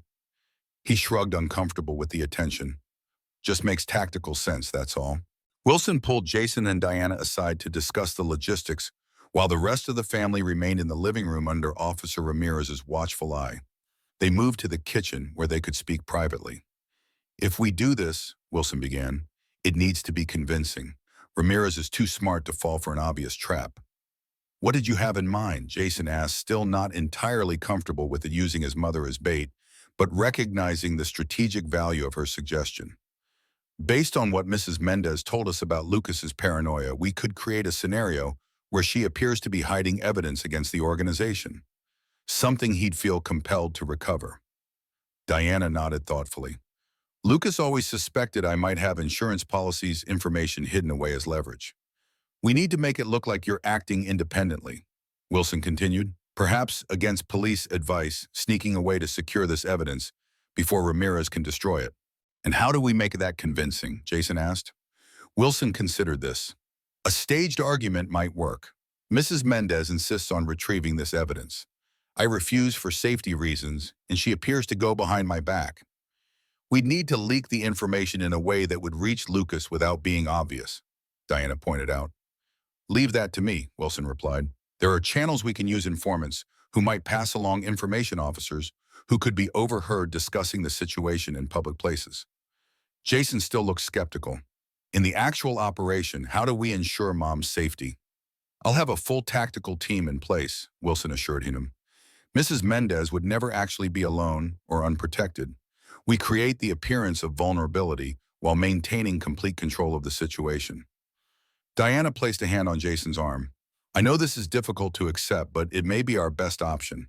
The alternative is waiting for Lucas to make his move on his terms when we might not be prepared. After finalizing the operational details, they rejoined the family to explain the plan. As expected, reactions were mixed: concern from Elena and Maria, reluctant agreement from David, stoic acceptance from Carlos, and surprising strategic input from Anthony, who suggested several refinements to the scenario that impressed even Detective Wilson. We'll need at least 24 hours to set everything up properly, Wilson concluded. In the meantime, we maintain maximum security around the house and family. As Wilson departed to begin preparations, the Mendez family settled into an uneasy evening routine. The additional police presence outside provided some reassurance, but the knowledge that Lucas Ramirez was watching, waiting, cast a shadow over their reunion. Diana found Carlos alone in their bedroom, now his alone as he prepared for bed. The familiar space had changed in subtle ways over the years, adapted to accommodate his disability, and simplified for a man living without his partner. May I come in? She asked from the doorway. Carlos looked up, a complex emotion crossing his face. Of course, it's still your room too. Diana entered, taking a seat in the chair beside his bed. I know you're worried about tomorrow. Worry doesn't begin to cover it, Carlos admitted. The thought of you deliberately putting yourself in danger after everything you've been through. It's the fastest way to end this, Diana reminded him gently, to ensure our family's safety. Carlos wheeled closer to her, taking her hands in his. Diana, when I lost you 15 years ago, it nearly destroyed me. The only thing that kept me going was the children. They needed me, so I had to find a way to keep functioning. But there hasn't been a single day in all these years that I haven't missed you, mourned you, loved you. Diana's eyes filled with tears. I never stopped loving you either, Carlos. The thought of you, of our children, was what gave me the strength to endure. Then please understand why I can't bear the thought of losing you again. He continued, his voice breaking slightly. Not when we've just found our way back to each other. Diana moved from the chair to kneel before him, their faces level. You won't lose me. I promise you that. I've survived 15 years of Lucas Ramirez's world, and I won't let him win now. Not when I finally have everything to live for again. Carlos cupped her face in his hands, studying her as if committing every detail to memory. You always were the strongest of us. No, Diana corrected him gently. You were the one who held this family together when I couldn't be here. You were the one who never lost hope, who kept my memory alive for our children. That took more strength than anything I did. When they remained like that for a long moment, reconnecting in a way that transcended physical intimacy, two souls finding their way back to each other across an ocean of time and pain. Finally, Carlos spoke again, his voice steadier now. If you're determined to do this, then I won't try to stop you. But I want you to know that whatever happens, you are not alone anymore. We face this together as a family. Diana leaned forward, resting her forehead against his. Together, she agreed. That's the only way we'll get through this. Morning brought a tense energy to the Mendez household. Detective Wilson arrived early to finalize the details of the operation, bringing with him confirmation that a cabin owned by a shell company linked to the Ramirez organization had been identified as a likely safe house. The plan proceeds as discussed, Wilson informed them as the family gathered in the living room. Mrs. Mendez will appear to sneak away from police protection to retrieve evidence supposedly hidden at this cabin. We'll leak this information through channels likely to reach Ramirez. How soon can we execute this? Jason asked the lawyer, in him focused on operational details rather than the emotions churning beneath the surface. We're ready to move today, Wilson confirmed. Tactical teams are already positioning themselves around the cabin and along the access routes. We've established a secure communication network and evacuation protocols. Diana, dressed in clothes borrowed from Elena, looked calm but determined. Let's not drag this out any longer than necessary. The sooner we end this, the sooner my family can truly begin to heal. Wilson nodded. We'll initiate phase 1 in 1 hour. That's our staged disagreement, which will be overheard by Officer Ramirez, who has connections that could potentially feed information back to Ramirez. The next hour passed in tense preparation.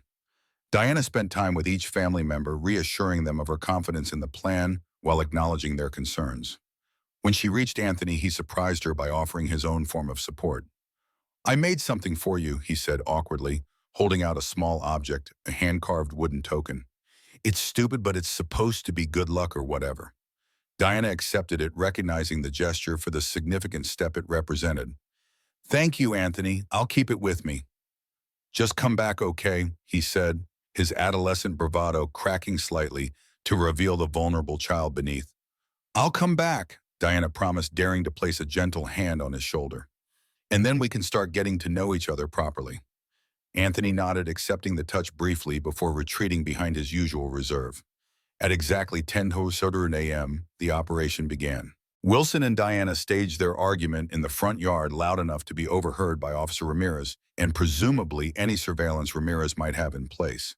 It's too dangerous, Mrs. Mendez, Wilson declared forcefully. I cannot authorize you to retrieve this evidence yourself, regardless of its importance. That evidence is my insurance policy, Diana countered with convincing passion. If Lucas finds it before we do, he'll destroy it and probably anyone connected to it. I hid it at that cabin for a reason. Then tell me exactly where it is and I'll send officers to retrieve it, Wilson insisted. No, Diana refused. I don't trust anyone else to find it. It's too well hidden. I need to go myself. The argument continued, with Wilson eventually appearing to concede that they would discuss the matter further that afternoon once additional security measures could be arranged. Phase 1 complete, they returned inside to wait. Officer Ramirez departed for his lunch break, during which he would visit a diner known to be frequented by individuals with connections to the criminal underworld. There he would make a phone call within earshot of these individuals, discussing the situation with apparent frustration over Diana's stubbornness. By early afternoon, surveillance confirmed that the bait had been taken. A known associate of Ramirez was observed making a call from the diner shortly after Ramirez left, and increased activity was noted around the cabin. "He's mobilizing," Wilson informed the family. "Now we proceed to phase two." Phase two involved Diana appearing to slip away from police protection. With Officer Chen, who had replaced Ramirez after his lunch break, distracted by a staged incident 2 houses down, Diana would leave through the back door and drive away in a car that had been positioned there earlier, ostensibly headed for the cabin to retrieve her hidden evidence. In reality, she would be driving to a secure location where she would switch vehicles and join the tactical team already in position near the cabin. At no point would she actually be unprotected, though to any observer it would appear she had gone rogue. The moment of departure arrived.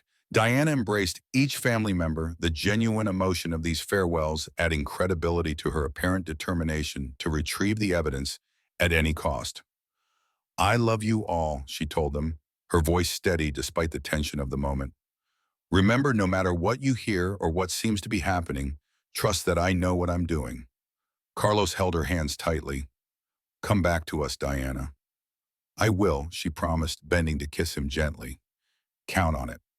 With a final nod to Jason, who would remain with the family as both protection and liaison, Diana slipped out the back door and into the waiting car. Operation Endgame, as Wilson had codenamed it, was officially underway. The drive to the cabin took just under 2 hours, giving the tactical team ample time to position themselves around the structure and along the access roads. Diana, now in an unmarked police vehicle with two plainclothes officers, maintained radio contact with Wilson throughout the journey. "Surveillance confirms Ramirez is at the cabin," Wilson reported as they approached the final stretch of road. "He has at least 3 associates with him, possibly armed." "Understood," Diana replied, her voice calm despite the stakes. "Any change to the approach plan?" "Negative. Proceed as discussed. The tactical team is in position and will maintain visual contact throughout." The plan called for Diana to approach the cabin alone, maintaining the illusion that she believed herself unobserved. The tactical team would allow Ramirez to make his move, then intervene before any harm could come to her. The crucial factor was timing. If they moved too soon, Ramirez might escape. Too late, and Diana would be at risk. As the cabin came into view, Diana felt a strange calm settle over her. For 15 years, she had lived under Lucas Ramirez's control, a prisoner in all but name. Today, she would face him on her terms, with the full force of law enforcement behind her and the love of her family fueling her determination. The unmarked police car stopped at a designated point half a mile from the cabin. From here, Diana would continue on foot, apparently believing she was being cautious by approaching through the woods rather than up the main drive. "Ready?" asked Officer Tanner, the tactical team's lead. Diana nodded, taking a deep breath. "Let's finish this." She stepped out of the vehicle, the cool mountain air filling her lungs as she surveyed the terrain ahead. The cabin was visible in the distance, a rustic structure nestled among tall pines, just as Wilson had described. Smoke rose from its chimney, confirming occupation. "Channel is open," Tanner reminded her, indicating the nearly invisible communication device in her ear. "We hear everything, see everything. The moment you feel at risk, use the code word, and we move in immediately." "I remember," Diana assured him. The code word was Anthony, her youngest son's name, chosen because it would be natural for her to think of him in a moment of danger. With a final adjustment of her jacket, which concealed a lightweight bulletproof vest, Diana began her approach through the wooded area surrounding the cabin. She moved with purpose but caution, as someone would who believed themselves unobserved but was taking no unnecessary risks. The tactical team tracked her progress through the trees, their positions carefully concealed. Snipers on the ridges above maintained sight lines to the cabin and its surroundings, while ground teams moved silently through the underbrush, closing the net around Ramirez's location. As Diana neared the cabin, she activated the body camera concealed in her jacket button, a final precaution that would provide both evidence and real-time visual information to the tactical team. The cabin appeared quiet, no movement visible through the windows. Diana approached from the side, making her way toward a cellar entrance that intelligence suggested might be less closely monitored than the main door. "East side clear," came the whispered confirmation through her earpiece. "Proceed with caution." Diana reached the cellar doors and found them unlocked. An invitation, not an oversight. Lucas was expecting her. Taking a steadying breath, she pulled one door open and peered into the darkness below. "I'm going in," she murmured, knowing the team could hear her. "Understood. We're ready." Diana descended the wooden steps into the cellar, her eyes adjusting to the dim light filtering through small, ground-level windows. The space was surprisingly clean and organized, not the dusty storage area one might expect, but a well-maintained extension of the living space above. As she reached the bottom of the stairs, a familiar voice froze her in place. "Welcome, Diana. I've been expecting you." Lucas Ramirez stepped from the shadows, his tall frame impeccably dressed, as always his face bearing the same cold smile she had come to dread over 15 years of captivity. In his hand, he held a pistol pointed casually in her direction. "Lucas." She acknowledged, her voice steady despite the surge of adrenaline. "Always so composed," he observed, studying her with the proprietary gaze of someone examining a possession. "Even now, when you must know this is the end of your little adventure." Diana remained still, her years of survival instincts warning against any sudden movements. "It doesn't have to end this way, Lucas. Your father is in custody. The operation is shut down. But you could still make a deal." Lucas's laugh held no humor. "A deal? What could the authorities possibly offer that would compensate for what you've cost me? 15 years of investment, Diana. 15 years of molding you into a valuable asset, and you threw it all away the moment you saw an opportunity." "You kept me prisoner," Diana reminded him, careful to keep the conversation going while the tactical team assessed the situation. "You threatened my family. What did you expect?" "Loyalty," Lucas replied as if the answer were obvious. "Gratitude even. After all, I protected your family, didn't I? They lived their comfortable lives blissfully unaware of how close they came to tragedy. All because you cooperated." Diana took a careful step to maintaining distance but changing the angle to give the team a better view through the body camera. "And now it's over. Let it go, Lucas. You've lost." Something dangerous flashed in Lucas's eyes, the wounded pride of a man unaccustomed to failure. "I never lose, Diana. That's something my father taught me. When the odds turn against you, you don't surrender. You change the game." He gestured with the gun toward a door at the far end of the cellar. "Shall we continue this conversation upstairs? I've prepared something special for your homecoming." Diana hesitated, calculating risks. Upstairs meant further from immediate tactical team intervention, but it also meant better visibility for the snipers positioned around the property. "After you," she said, deciding to maintain the illusion of compliance while giving the team time to adjust their positions. Lucas smiled, a predator's expression. "No, I insist. Ladies first." As Diana moved toward the door, she whispered the situation update, knowing the team would hear through her communication device. Moving to the main floor, Ramirez armed, no sign of the other associates yet. The main floor of the cabin revealed a surprisingly luxurious space, high ceilings, expensive furniture, modern amenities that contrasted with the rustic exterior. Through the large windows, sunlight streamed in, illuminating the open-plan living area. "Beautiful, isn't it?" Lucas commented, following her gaze around the room. "I always planned to retire here eventually, away from the city, away from my father's shadow." "It is beautiful," Diana agreed, scanning the room for the other associates Wilson had mentioned. The cabin appeared empty except for the two of them, which made her uneasy. "Where are your men, Lucas? I thought you never traveled without backup." Lucas's smile widened slightly. "Oh, they're around taking care of some final arrangements." A chill ran down Diana's spine at his phrasing. "What arrangements? Insurance," Lucas replied cryptically. "You taught me that, Diana. Always have a backup plan." He gestured for her to sit in one of the armchairs facing the windows. Diana complied, maintaining the facade of cooperation while her mind raced through possibilities. Something about this situation felt wrong. Lucas seemed too confident, too relaxed for someone whose empire was crumbling around him. "So, Lucas," Diana continued conversationally, taking the seat opposite her, the gun still casually aimed in her direction. "Where is it this evidence you supposedly hid here?" Diana met his gaze steadily. "There is no evidence here, Lucas. That was just to draw you out." For a moment, a surprise flickered across Lucas's face, quickly replaced by understanding. "Ah, so this is a trap. The brave Mrs. Mendez sacrificing herself to catch the big bad kidnapper." Well, something like that, Diana acknowledged, seeing no point in continuing the pretense. It's over, Lucas. The cabin is surrounded. There's no escape this time. To her surprise, Lucas didn't appear concerned by this revelation. If anything, his smile grew more pronounced. Surrounded, you say, by Detective Wilson's tactical team, I presume? He checked his watch with deliberate casualness. They should be receiving some interesting news right about now.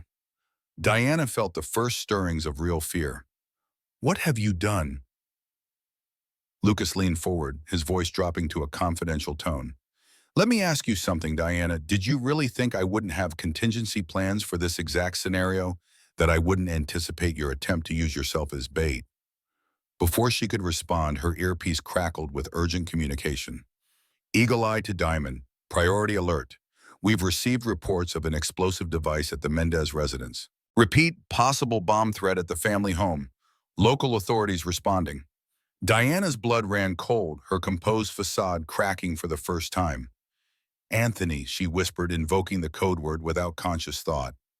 Lucas's eyes gleamed with triumph. Ah, there it is. The moment you realize you've miscalculated.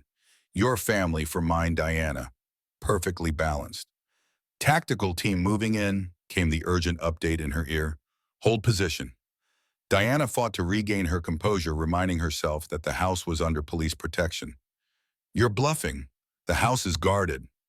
By Officer Chen, Lucas asked with mock innocence. The same Officer Chen who has a brother serving time for drug trafficking. Amazing how cooperative people become when you offer to reduce a loved one's sentence. Diana's mind raced. Could Chen really have been compromised?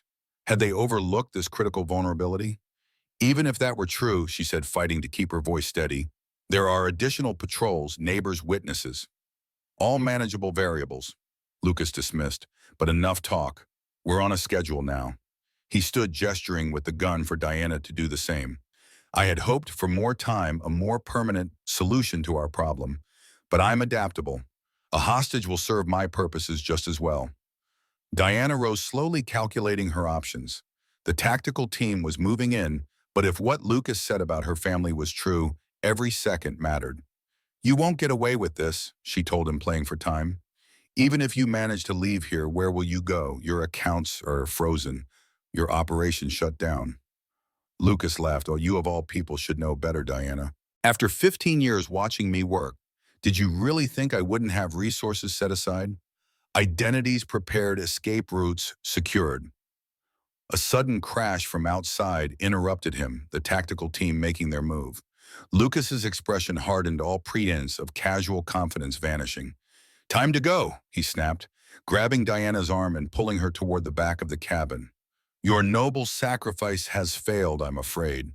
Before he could drag her further, the cabin windows exploded inward as flashbang grenades detonated outside. The disorienting blast of light and sound was followed immediately by the tactical team breaching from multiple entry points. Police, drop your weapon. Lucas's grip on Diana's arm tightened painfully as he pulled her against him, using her as a shield. Stay back, he shouted over the chaos. I'll kill her. Diana, temporarily blinded by the flash, felt the cold press of the gun barrel against her temple. But rather than fear, she felt a surge of clarity. 15 years of observing Lucas Ramirez had taught her his patterns, his weaknesses, including his tendency to hold his gun too far forward when using it as a threat rather than a weapon. In one fluid motion, honed by years of planning for just such a moment, Diana drove her elbow backward with all her strength into Lucas's solar plexus. As he gasped and his grip loosened, she twisted away, creating the separation the tactical team needed. Shot clear, came the call, followed immediately by the sharp crack of a sniper rifle from outside. Lucas Ramirez crumpled to the floor, the bullet finding its mark with surgical precision. Not a kill shot the justice system would have its day in court, but a disabling wound to the shoulder that sent his gun skittering across the hardwood floor. Officer Tanner was at Diana's side in an instant, pulling her to safety as the rest of the team secured Ramirez and cleared the remaining rooms. Are you hurt? Tanner asked urgently, checking her for injuries. My family... Diana gasped, the adrenaline still coursing through her. He said there was a false alarm, Tanner assured her. Wilson confirmed it was a diversionary tactic. Your family is safe. Relief washed over Diana in a dizzying wave. You're sure? Positive. Jason is on the line right now waiting to speak with you. As the tactical team secured a cursing bleeding, Lucas Ramirez Diana took the satellite phone Tanner offered. Jason's voice, tense but reassuring, came through clearly. "Mom, are you okay?" "I'm fine," she assured him, watching as Ramirez was handcuffed and read his rights. "Everyone there is safe." "We're all fine," Jason confirmed. There was a suspicious package delivered, but the bomb squad confirmed it was harmless, just a scare tactic. Diana closed her eyes briefly, the last of her fear dissipating. "It's over, Jason. They have Lucas in custody." "Then come home, Mom," Jason said simply. "We're waiting for you." As the tactical team escorted her from the cabin, Diana paused at the threshold, looking back at the man who had controlled her life for 15 years. Lucas Ramirez, once so powerful and intimidating, now appeared diminished, a defeated criminal facing the consequences of his actions at last. Their eyes met one final time across the room. Diana straightened her shoulders and spoke the words she had dreamed of saying for 15 long years. "You no longer control my life, Lucas. I'm going home to my family." With that, she stepped into the sunlight, leaving the darkness behind. But as Diana was led to the waiting police vehicle, Officer Tanner received an urgent call on his radio. His expression changed subtly as he listened, a flicker of concern crossing his features. "What is it?" Diana asked, immediately alert to the shift in his demeanor. "Nothing to worry about," Tanner assured her, though his tone lacked conviction. "Just a procedural update." Diana had spent 15 years reading people's tells, recognizing the small signs that indicated deception. "Tell me the truth." Tanner hesitated, then sighed. "There's been a development. Officer Chen wasn't at his post when the team checked in. They can't locate him." A cold dread settled in Diana's stomach. Lucas said Chen was compromised, that he had a brother in prison.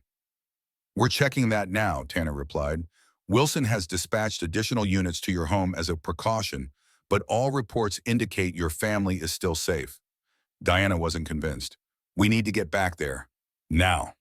As they sped toward the Mendez home, Diana couldn't shake the feeling that something was terribly wrong. Lucas's confidence, his lack of concern even when captured, it all suggested he knew something they didn't. "Try Jason again," she urged after several failed attempts to reach her son by phone. "Cell service is spotty in these mountains," Tanner explained. "We'll have better reception once we get closer to town." But Diana's instincts were screaming. Lucas Ramirez never lost, not unless losing was part of a larger plan. "Officer Chen is missing," she said quietly. "What if he wasn't just compromised? What if he was the inside man all along?" Tanner's grip tightened on the steering wheel. "That would mean that Lucas knew about the operation from the beginning," Diana finished, "that this was all part of his plan." The realization hit her with crushing force. He wanted to be captured. It was a distraction. "From what?" Diana's voice was barely audible, choked with fear. "From whatever Chen is doing at my house right now." The police cruiser raced through winding mountain roads, each curve bringing Diana closer to home and to a growing sense of dread. Officer Tanner pressed the accelerator harder, the urgency of the situation evident in his white-knuckled grip on the steering wheel. "Still no answer from the house," he reported, trying yet again to reach the backup units Wilson had dispatched. Diana stared straight ahead, her mind racing through possibilities, each worse than the last. If Chen was indeed working for Lucas, then the entire operation had been compromised from the start. The cabin, the confrontation, her own role as bait, all of it could have been an elaborate diversion. "How much longer?" she asked, her voice tight with barely controlled panic. 20 minutes, maybe 15 if we push it." "Not fast enough, not nearly fast enough. There's something we're missing," Diana said, more to herself than to Tanner. "Lucas is too calculating for simple revenge. He always has an endgame." "What could he possibly gain now?" Tanner asked. "His father's in custody, the organization is dismantled, his assets frozen." Diana closed her eyes, forcing herself to think like Lucas. Not all his assets, not the ones hidden under shell companies and false identities. Her eyes snapped open. "The documentation, all those false identities I created over the years, they're worth millions to the right buyers. Chen isn't there to hurt my family. He's there to find something." "Find what?" "Insurance," Diana whispered, remembering Lucas's words at the cabin. "My insurance." Tanner glanced at her, confusion evident on his face. "I thought that was just a cover story." It was, Diana confirmed, but Lucas believed it because it's exactly what he would have done. And he was right. She leaned forward, her voice urgent. We need to call the house now. Tell them to check behind the family portrait in the living room. There's a small safe hidden there. What's in it? Everything. 15 years of documentation, names, dates, account numbers, properties. I memorized as much as I could and created a record whenever I had the chance.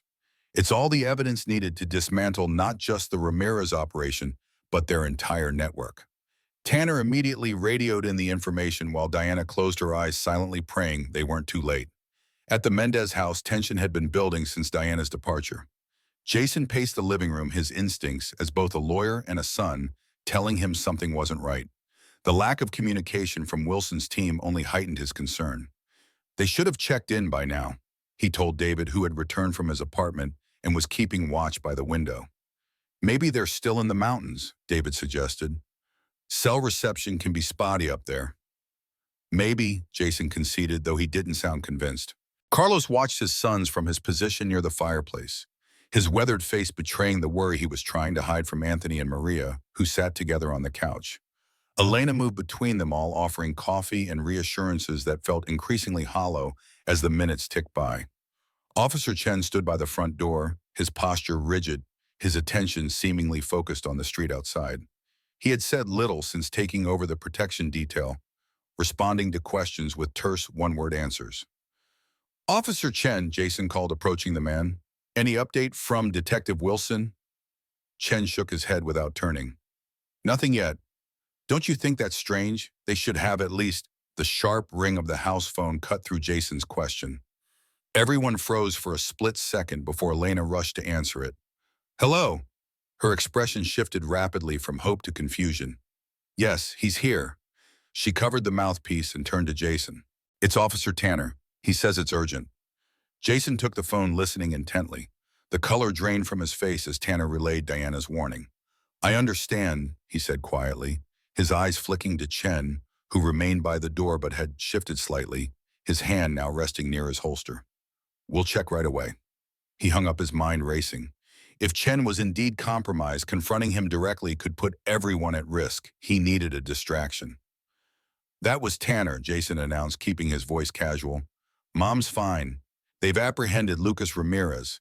They'll be here within the hour. Thank God. Carlos breathed genuine relief in his voice. Did they say anything else? Chen asked, his tone casual but his posture anything but. Just that we should stay put, Jason replied, moving casually toward the family portrait that hung on the wall opposite the fireplace. Mom's giving her statement before they head back.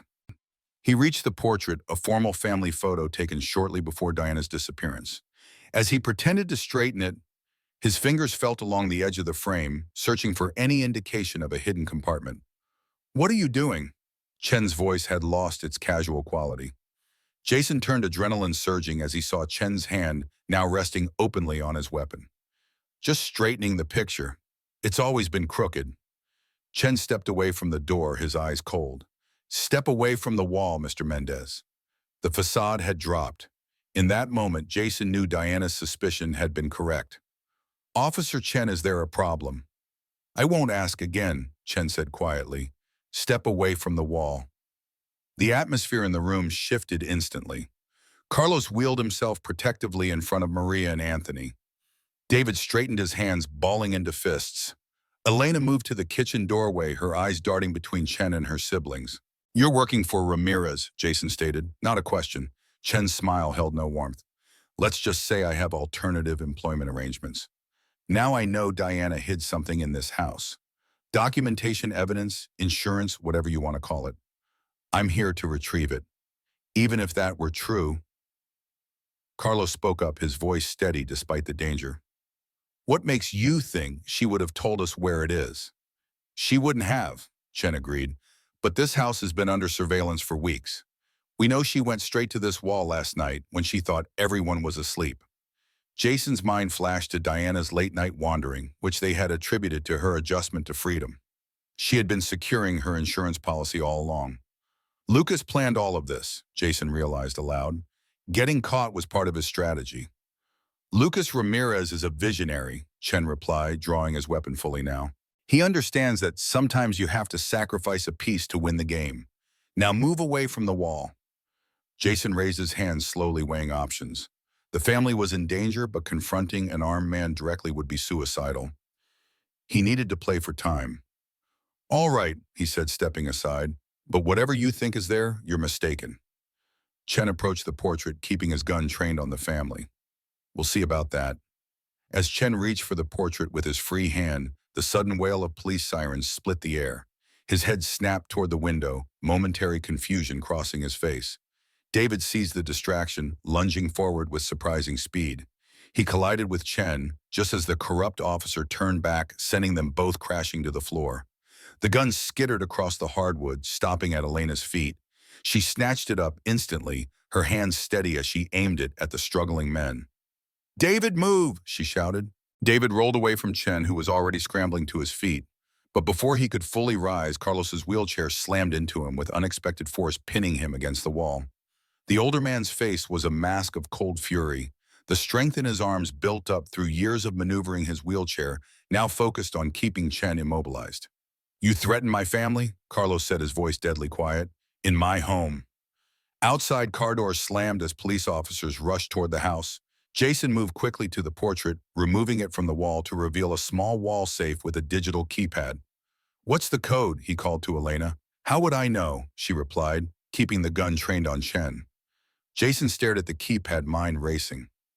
What would Diana have used? What number would be significant enough to remember after 15 years, yet not obvious to others?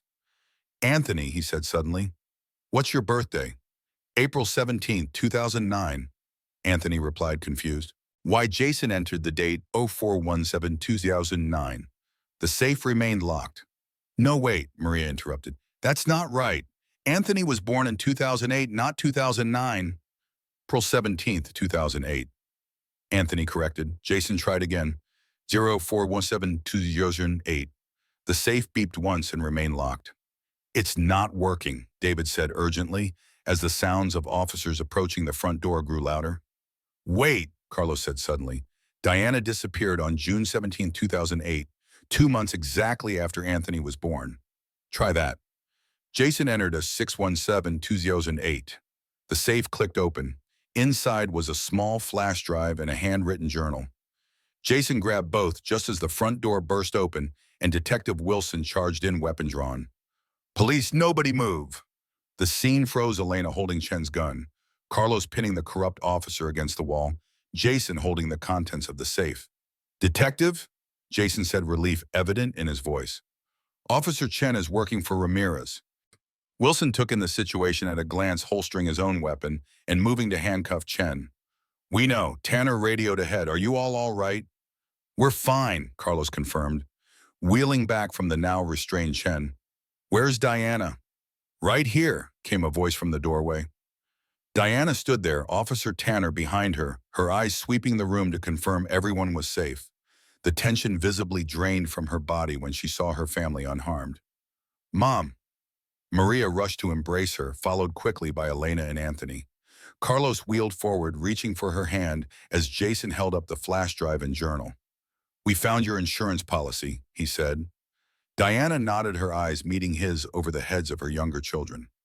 "I always knew I'd need it someday." As the family reunion unfolded, Wilson directed his officers to take Chen away.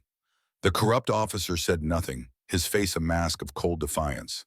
"What's on the drive?" Wilson asked once Chen was gone. Diana disengaged gently from her family, taking the drive from Jason. "Everything. Account numbers, property holdings, contact lists, shipping manifests.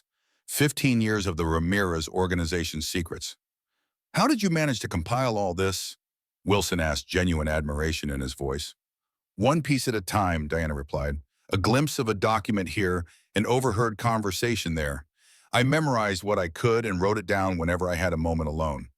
The journal contains everything I couldn't include digitally, observations, connections, patterns of behavior." "And you hid it here in your house?" David asked. "Wasn't that risky?"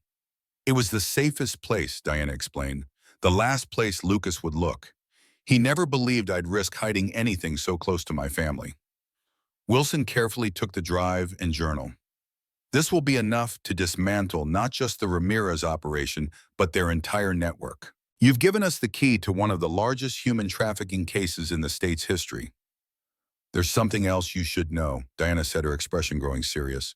Something I discovered only recently, something that explains why Lucas became so much more dangerous these past few years. What is it? Wilson asked. Diana took a deep breath.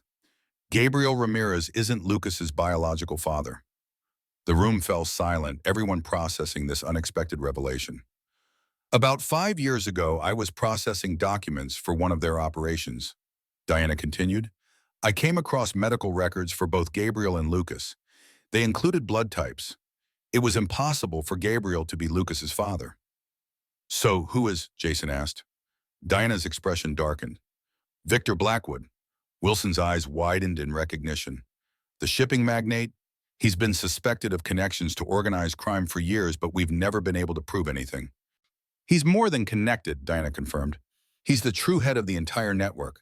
Gabriel Ramirez was just a lieutenant who married Blackwood's pregnant mistress decades ago. Lucas discovered the truth 5 years ago and began working directly for Blackwood, essentially competing with his adoptive father for position in the organization. That explains the expansion into international operations, Wilson mused. Blackwood's shipping empire would provide the perfect cover. And why Lucas became so much more ruthless, Diana added. He was trying to prove himself to his biological father. Jason's legal mind immediately grasped the implications. This connection to Blackwood could blow the case wide open. We're not just talking about a local operation anymore, but potentially an international criminal network. Wilson nodded, pulling out his phone. I need to contact the FBI and Interpol immediately. This goes beyond our jurisdiction now. As Wilson stepped away to make his calls, the Mendez family gathered closer together, the full weight of Diana's revelations settling over them. Is it really over now? Maria asked, her voice small. Diana embraced her daughter, looking around at her family. The danger to us is over. Lucas is in custody, Chen has been exposed, and the evidence I've gathered will ensure they stay locked away for a very long time. And this Blackwood, Carlos asked, concern evident in his voice. He's clever and well-insulated, Diana admitted. But with what's on that drive, the authorities will have enough to investigate him thoroughly. His empire will crumble, even if it takes time. So we're safe, Elena said, relief evident in her voice. We're safe, Diana confirmed, squeezing her daughter's hand, and we're together. That's what matters now. Jason watched his mother, seeing both the trauma of her 15-year ordeal and the strength that had allowed her to survive it and even turn it against her captors.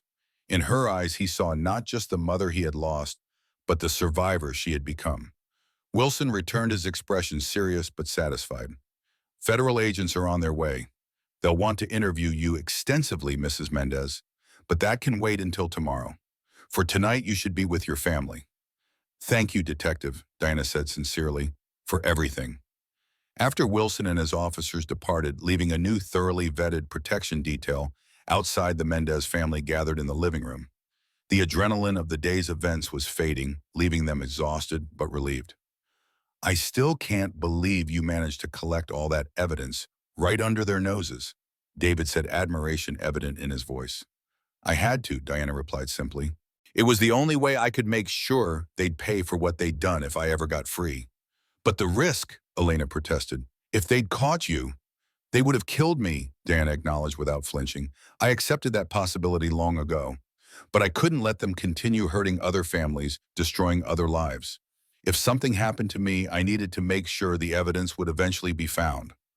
That's why you created the false identity of Rebecca Santos, Jason realized. Not just to rent the storage unit, but to establish a paper trail that might eventually lead back to the truth. Diana nodded. I left breadcrumbs wherever I could. The sunglasses in the car, the receipt. Even pushing the car into Eagle Lake was strategic. Sooner or later, it would be found. You never gave up, Carlos said, his voice thick with emotion, even when escape seemed impossible. I had something worth fighting for, Diana replied, her eyes moving from face to face. All of you. Anthony, who had been quiet through much of the conversation, finally spoke. So that's why you disappeared, to protect us. Yes, Diana confirmed gently. Lucas made it very clear what would happen to you all if I didn't cooperate or if I tried to contact you. But why not just kill you? Anthony asked bluntly, earning a sharp look from Elena. I mean, why keep you alive all those years? It was a harsh question, but Diana didn't flinch. Because I was valuable to them. My design skills, my attention to detail, they needed someone who could create convincing documentation. Killing me would have meant finding and training someone else, which was risky and time-consuming. And because Lucas enjoyed the control, Jason added quietly, understanding dawning, it wasn't just about your skills. It was about power. Diana nodded, a shadow crossing her face. Yes, Lucas saw people as possessions, as pieces to be moved in his game. Controlling me, forcing me to use my talents for his organization, it gave him a sense of power that simple elimination wouldn't have. That's why he came after you personally when you escaped, David surmised. Not just to protect the organization, but because you were his. In his mind, yes, Diana confirmed, Lucas doesn't lose what belongs to him.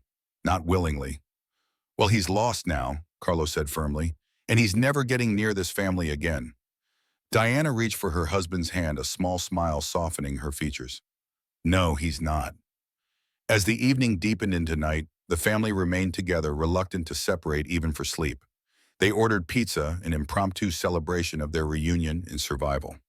Conversations flowed more naturally now, the initial shock of Diana's return giving way to a cautious joy.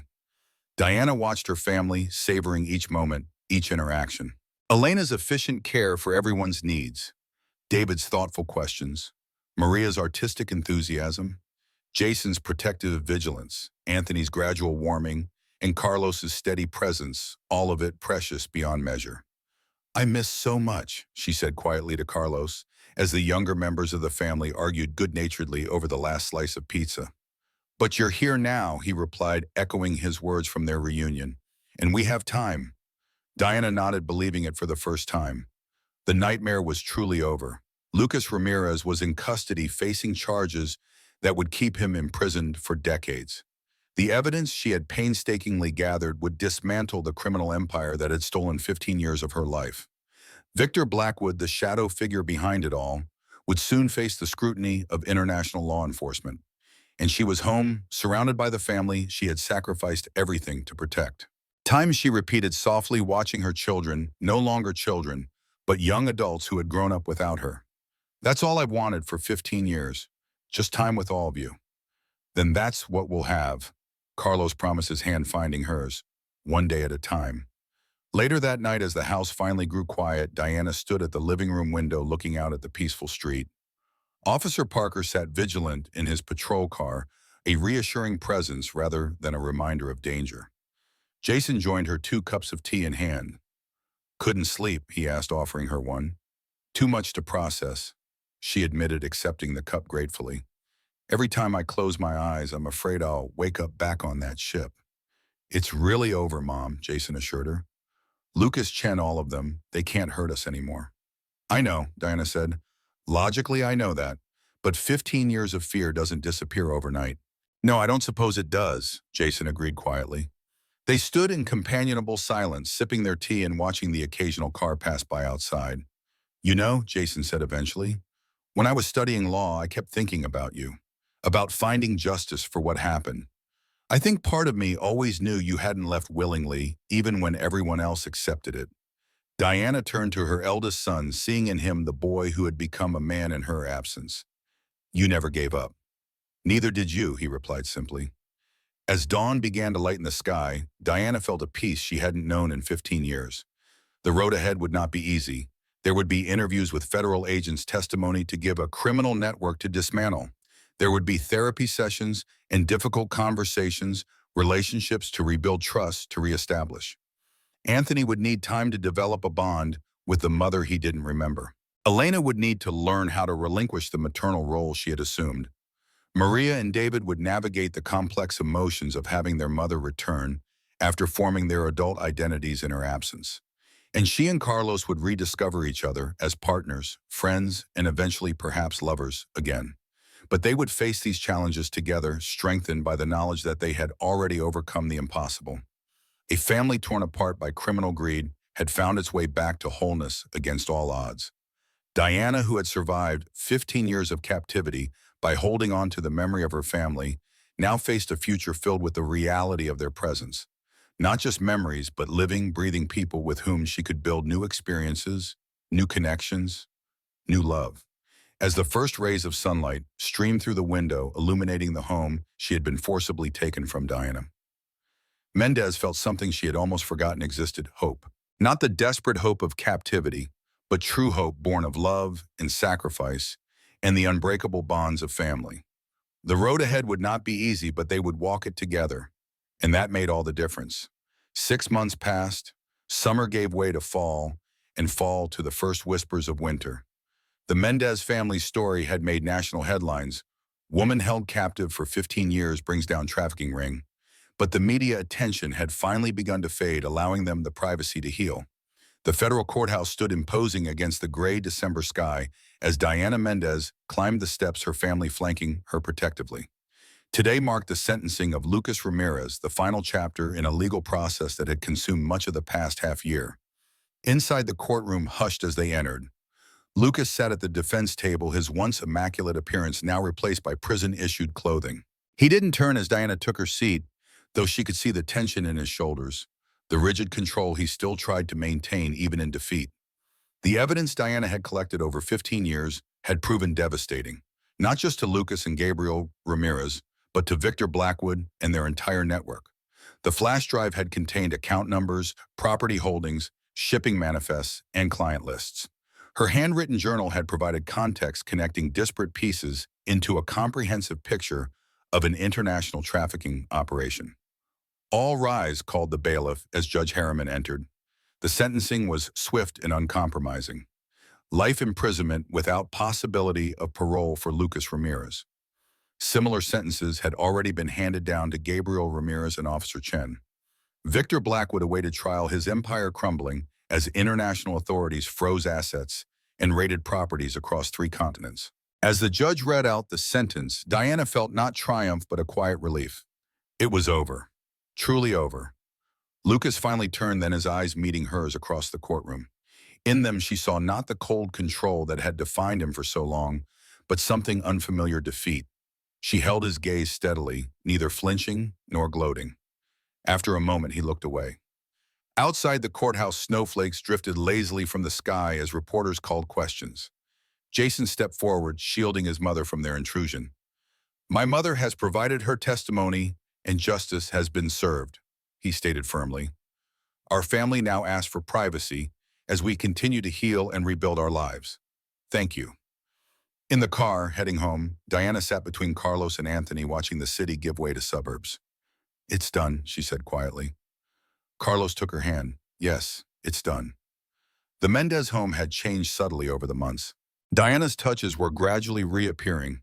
New curtains in the living room, reorganized kitchen cabinets, family photos that now included recent images of all of them together. It was no longer the shrine to absence it had been, but a living space that acknowledged both the past and the present. Inside, Elena had prepared a simple lunch, a family tradition that had emerged in the weeks following Diana's return. These shared meals had become a cornerstone of their healing process, a time to reconnect and reestablish rhythms disrupted by 15 years of separation. "I saw Dr. Rivera this morning," Diana mentioned as they settled around the table. Dr. Rivera was her therapist, a specialist in trauma and reintegration. "How did it go?" Carlos asked, passing her the bread basket. "Good. She thinks I'm making progress." Diana smiled slightly. "She said it's remarkable how well we're all adapting, considering the circumstances." "We had a good foundation," Carlos replied simply. The therapy had been a non-negotiable part of their recovery, not just for Diana, but for the entire family. Individual sessions, couples counseling for Diana and Carlos, family therapy to address the complex dynamics of their reunion. Slowly, painfully at times, they were relearning how to be a family. Anthony, now 17, had perhaps shown the most surprising transformation. Initially distant and uncertain, he had gradually developed a relationship with the mother he couldn't remember. Their connection was different from Diana's bonds with her other children, built from scratch, rather than reconstructed, but no less meaningful for it. "I got accepted to state," he announced suddenly, reaching for his water glass with studied casualness that couldn't quite hide his pride. "Anthony, that's wonderful." Diana's face lit up. When did you find out? This morning, I was going to wait until after the sentencing to tell everyone. We should celebrate, Maria suggested, her artistic sensibilities, already planning a suitable festivity. Definitely, Elena agreed. First college acceptance deserves recognition. As they discussed celebration plans, Diana watched her family with a quiet joy. These normal moments, ordinary conversations about college applications and celebration dinners, this was what she had fought for, what she had endured 15 years of captivity to protect. After lunch, as the others dispersed to various activities, Diana found herself alone with Jason in the kitchen, helping him with the dishes. I have some news too, he said, handing her a plate to dry. I've been offered a position with the U.S. Attorney's Office working specifically on human trafficking cases. Diana paused, the dish towel motionless in her hands. Because of our case, Jason nodded. Partly. They were impressed with how I handled the legal aspects of your testimony, the way I helped coordinate between local and federal authorities. Are you going to take it? I think so, he replied thoughtfully. What happened to you to us, it changed me, made me realize I want to do more than corporate law. I want to help other families who've been torn apart by trafficking. Diana reached out, touching his arm gently. I'm proud of you. So proud. I had a good example, he said simply. You never gave up even when it seemed impossible. You taught me perseverance. Later that afternoon, Diana sat in the backyard despite the cold, watching snowflakes settle on the dormant garden. Carlos joined her, wrapping a blanket around her shoulders before positioning his wheelchair beside her chair. Penny for your thoughts, he offered. I was thinking about Martin Reyes, she replied. Without him, none of this would have happened. He risked everything to help Jason and David that night.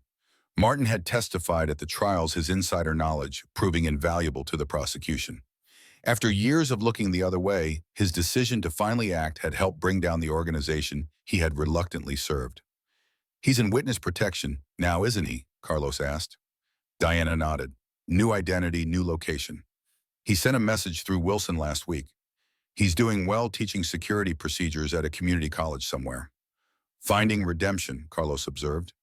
Yes, Diana agreed softly. I think we're all trying to find that in our own way. For Diana and Carlos, rebuilding their marriage had been a delicate process. 15 years had changed them both.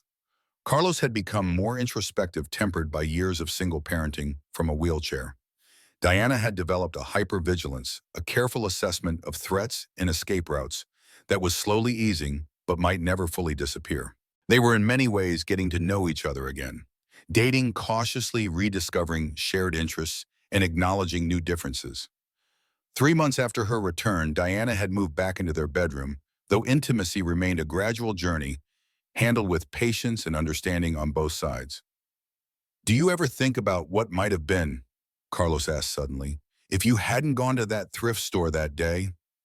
Diana considered the question carefully.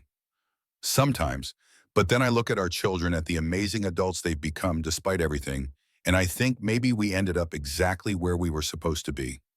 Even after 15 years of captivity. Even then, she confirmed, those years shaped me, changed me. They were terrible, but they also gave me strength I never knew I had. And they made this, she gestured toward the house, the family within, all the more precious. Carlos reached for her hand, their fingers intertwining naturally now. The awkwardness of their early reunion long faded. You always could find the light in the darkness. The impact of the Ramirez case extended far beyond the Mendez family. The evidence Diana had gathered led to the identification and rescue of dozens of trafficking victims across multiple states. Support systems were established, rehabilitation programs funded. A foundation created in Diana's name provided resources for families of missing persons, emphasizing the importance of never giving up the search. Detective Wilson had been promoted to lead a new task force dedicated to human trafficking cases, implementing protocols based on lessons learned from Diana's experience. The oversight of police officers was strengthened, preventing infiltration by criminal organizations like the one that had compromised Officer Chen. Even the thrift store where Diana had been approached by Lucas Ramirez that fateful day had been transformed. Now under new ownership, it operated as a social enterprise, providing job training for survivors of trafficking and domestic violence. As evening settled over the Mendez home, the family gathered in the living room, a ritual that had become increasingly comfortable over the months. David shared stories from his high school teaching day. Maria showed sketches for her latest art project. Elena discussed a challenging case from the hospital. I have something for everyone, Diana said when there was a lull in the conversation. She retrieved a wrapped package from the side table and placed it in the center of the coffee table. An early Christmas gift. They watched curiously as she unwrapped a photo album, its cover embossed with the words, "The Mendez Family Past, Present, Future." "I've been working on this for months," she explained, opening to the first page. "It's our story, all of it." The album began with photos from before her disappearance, their wedding, the children's births, family vacations. Then came the difficult years, school photos taken in her absence, graduations. She had missed holidays celebrated without her. News clippings about her disappearance and the discovery of her car were interspersed with images of the family continuing to live despite her absence. And then came the reunion, candid shots taken in the months since her return. Everyday moments captured and preserved, Carlos teaching Diana how to use a smartphone, Elena showing her modern nursing techniques, David explaining current teaching methodologies, Maria and Diana painting together, Anthony and Diana at college visits. The final pages were blank, waiting to be filled. "For our future memories," Diana explained softly, "whatever they may be." Anthony touched one of the blank pages hesitantly. "You really think everything will be normal someday, after everything that happened?" "Not the same kind of normal we had before," Diana acknowledged, "but a new normal, our normal." "I like that," Maria said, leaning against her mother's shoulder. "Our normal." As the evening deepened, they continued to page through the album, sharing stories and memories, laughing at some, growing quiet at others. The painful past was not erased or forgotten, but acknowledged as part of their shared history, a chapter in their family story rather than its defining feature. Later, as the house grew quiet and the family dispersed to their rooms, Diana stood at the living room window looking out at the snow-covered yard. Carlos joined her as he often did in these quiet evening moments. "What are you thinking?" he asked. Diana smiled, a genuine expression that reached her eyes, something that had become more frequent with each passing month. "I was thinking about time. Time, for 15 years, time was my enemy each day, another separation from you, another day in captivity. But now," she turned to face him, "now time is a gift. Each day a new opportunity to be with you all, to create memories, to live the life I was denied for so long." Carlos reached for her hand, their fingers intertwining with the easy familiarity of long-married couples. "We have all the time in the world now." Diana nodded, turning back to look out at the peaceful winter scene. "Yes, and I intend to use every moment." The snow continued to fall, covering the world in pristine white, nature's way of suggesting that even the most scarred landscapes can be renewed. Inside the Mendez home, a family once fractured by unimaginable circumstances had found its way back to wholeness, different than before, bearing the marks of their ordeal, but whole nonetheless. Diana Mendez had survived 15 years of captivity by holding on to hope when there seemed to be none. That same strength now carried her forward into a future once thought impossible, a future with her family, a future of healing and new beginnings. As midnight approached, the house fell silent, the family sleeping peacefully under one roof. Diana, too, finally surrendered to sleep, no longer afraid of waking to find this all a dream. Tomorrow would bring new challenges, new healing, new memories to create. But tonight, in this moment, all was as it should be. The Mendez family was home.